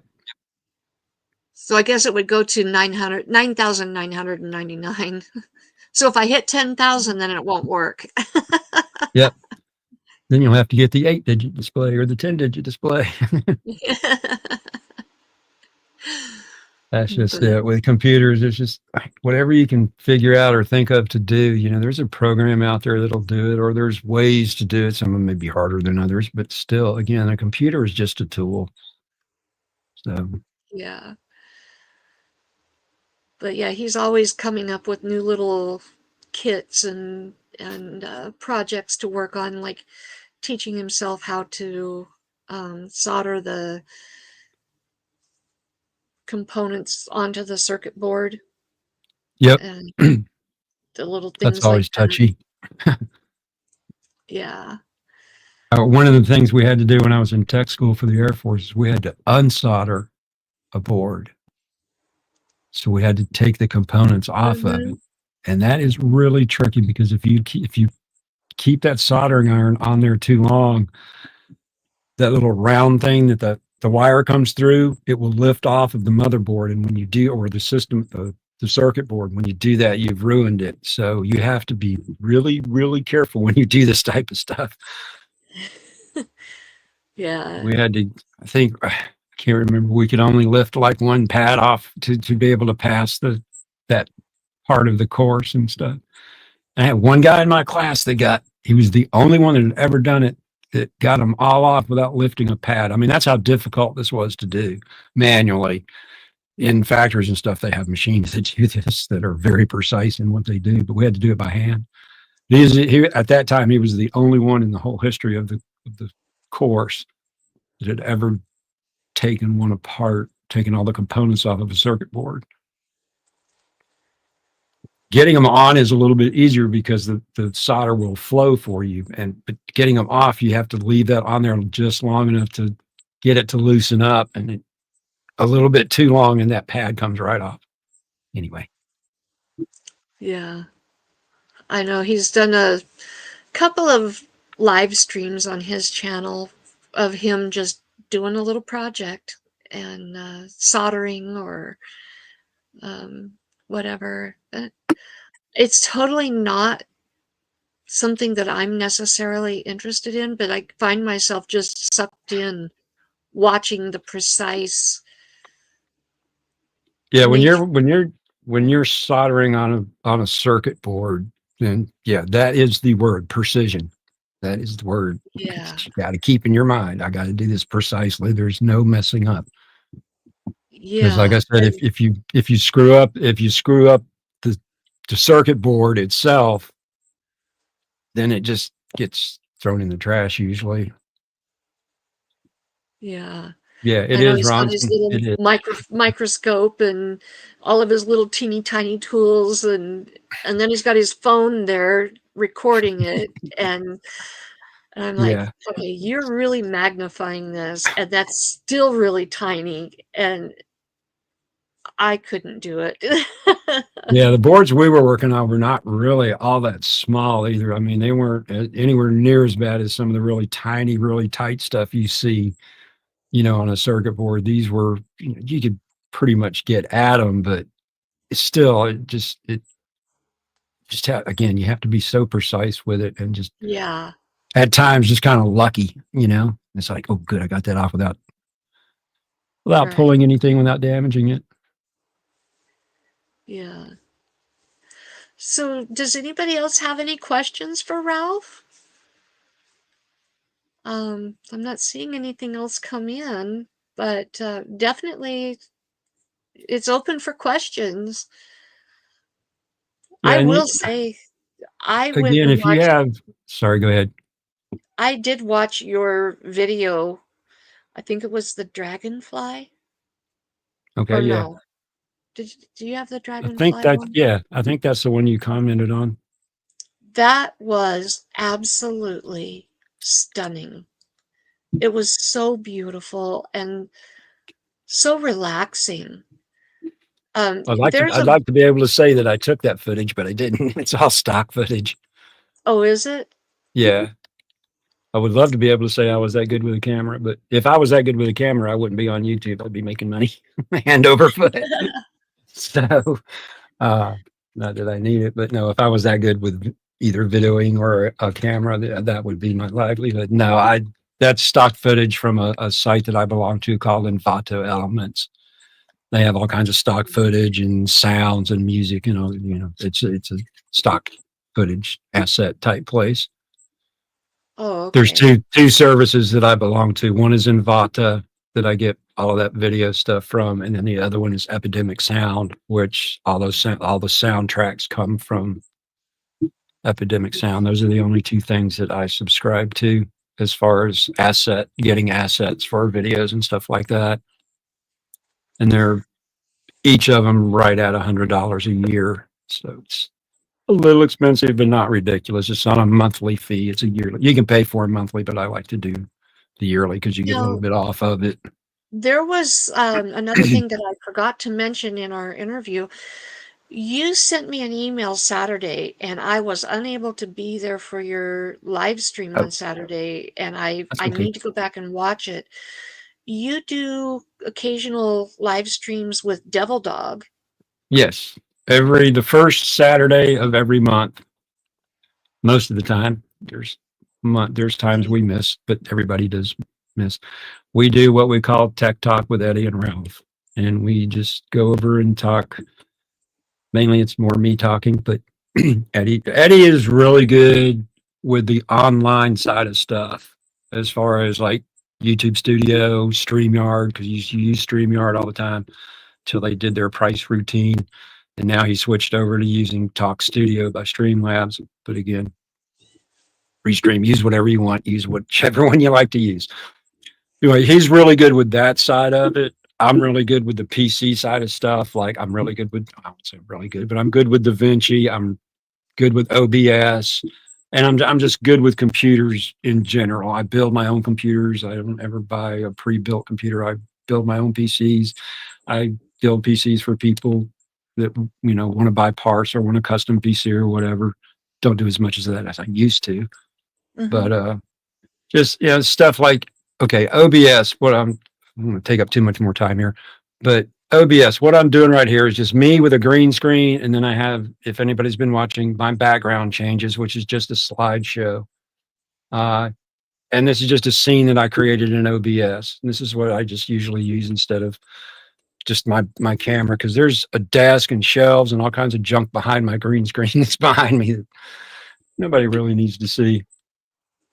Uh, but you can do different scenes with OBS. Like this is another one. So if you make me big, I'm sitting kind of behind a desk. This is what I use to introduce my tutorials with. Oh, hold on. Hold on. I'm I'm making a big mess of things here. Hold on. We'll That's figure okay. this out. Here we go. That's what we wanted to do, I think. No, I was saying full screen, but that's okay. You can kind of see what it is. Ah! Now, why did it do that? I have no idea. I have no idea either. I'm really messing up. Let's just go Oh, back just here. leave us there. Just leave us There there. we go. Anyway, I'm kind of behind a desk with a fern on it, and then I just have a screen on the wall behind me. So this is the scene that I used usually to introduce my tutorials with. And then you can do all kinds of stuff with this. And this is just layering up pictures and stuff. And I have another one where I'm kind of in a newsroom and I can put in the two black squares behind me, I can put pictures or videos or whatever I want. So I'm in a newsroom and now I'm in a concert venue up on a big screen in 3D. So and this is just real simple stuff you can do with OBS. And then you can do other things too. Oops, that's not what I wanted. This is what I wanted. You can't see him. I'll move him over. Do that.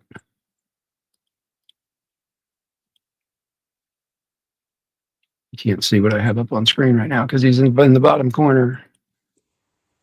For some reason, he's not letting me grab him. Oh, there he is. That's my little dragon buddy. And he moves when I speak. He pulses to the sound of my voice. Excuse me. That's You can do cute. you can do all kinds of stuff like this. And I actually did one for you too. Oh, Whoops, I moved him too far. he's so cute. Let me put him over here. And he does That the same looks thing. like He pulses to my voice. And I could set that to like the input could be like the stream. So when you were speaking, he would move, or when anybody was speaking. But right now, I just have him set to move when I on my microphone. So that's why he's doing that. So there's just all kinds of little silly things you can do with OBS. You know, moving things, text, scrolling, just yeah.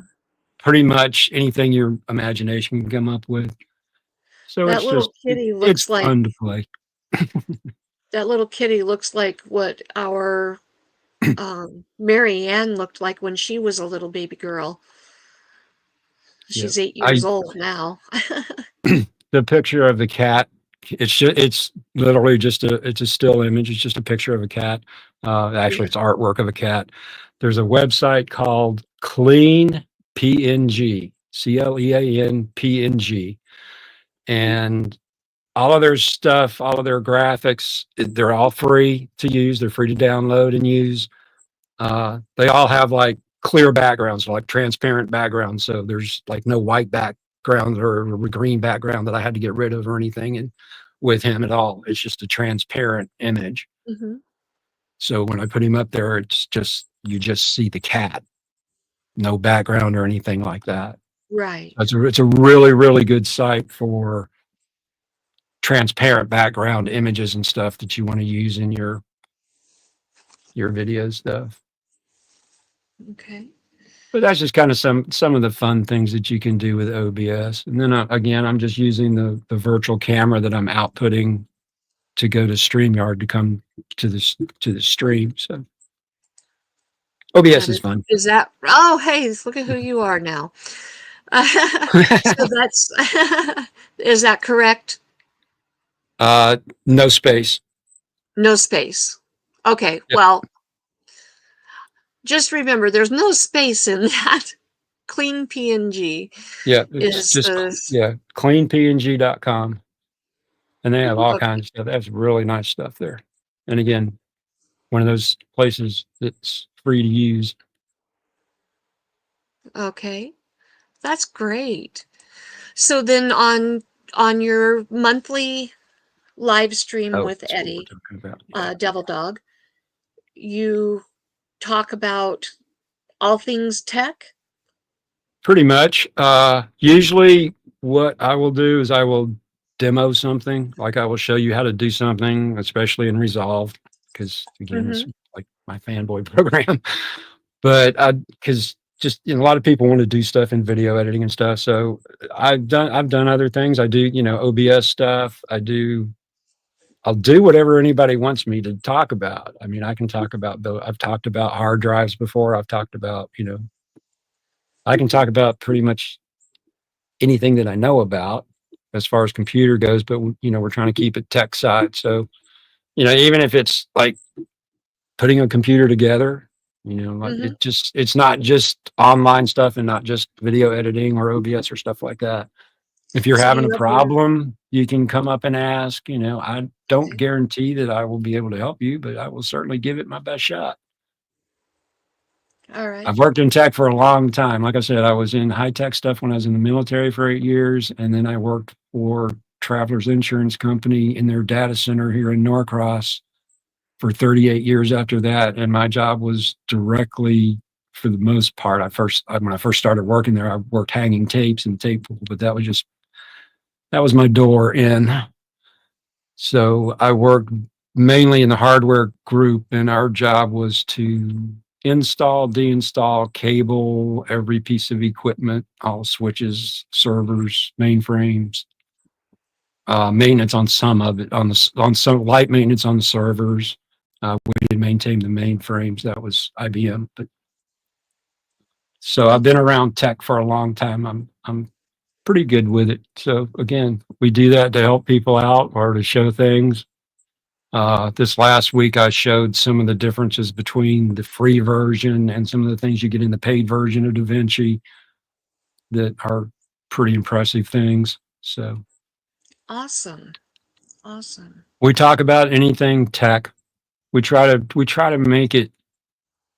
I try to keep things from getting too technical. I mean, I can go super deep on some things, but I try to keep it so that everybody can. I try to keep it at a level that most people can understand.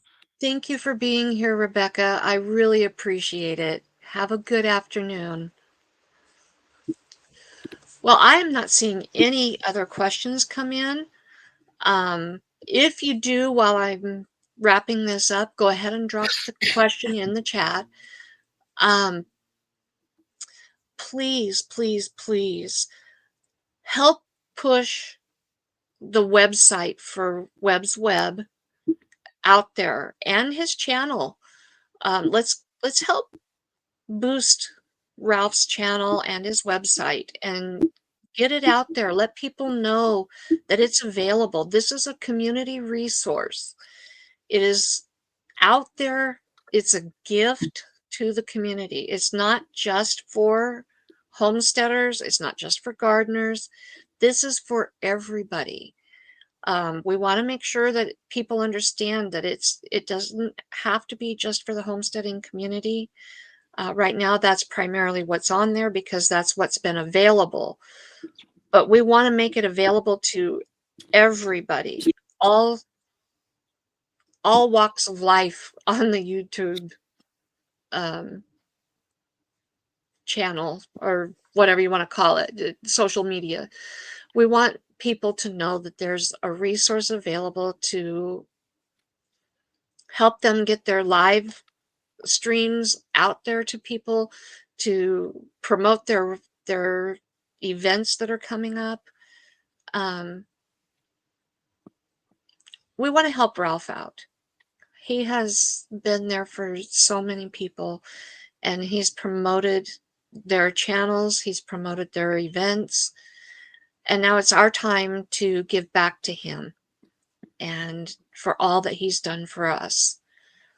So let's promote WebbsWeb.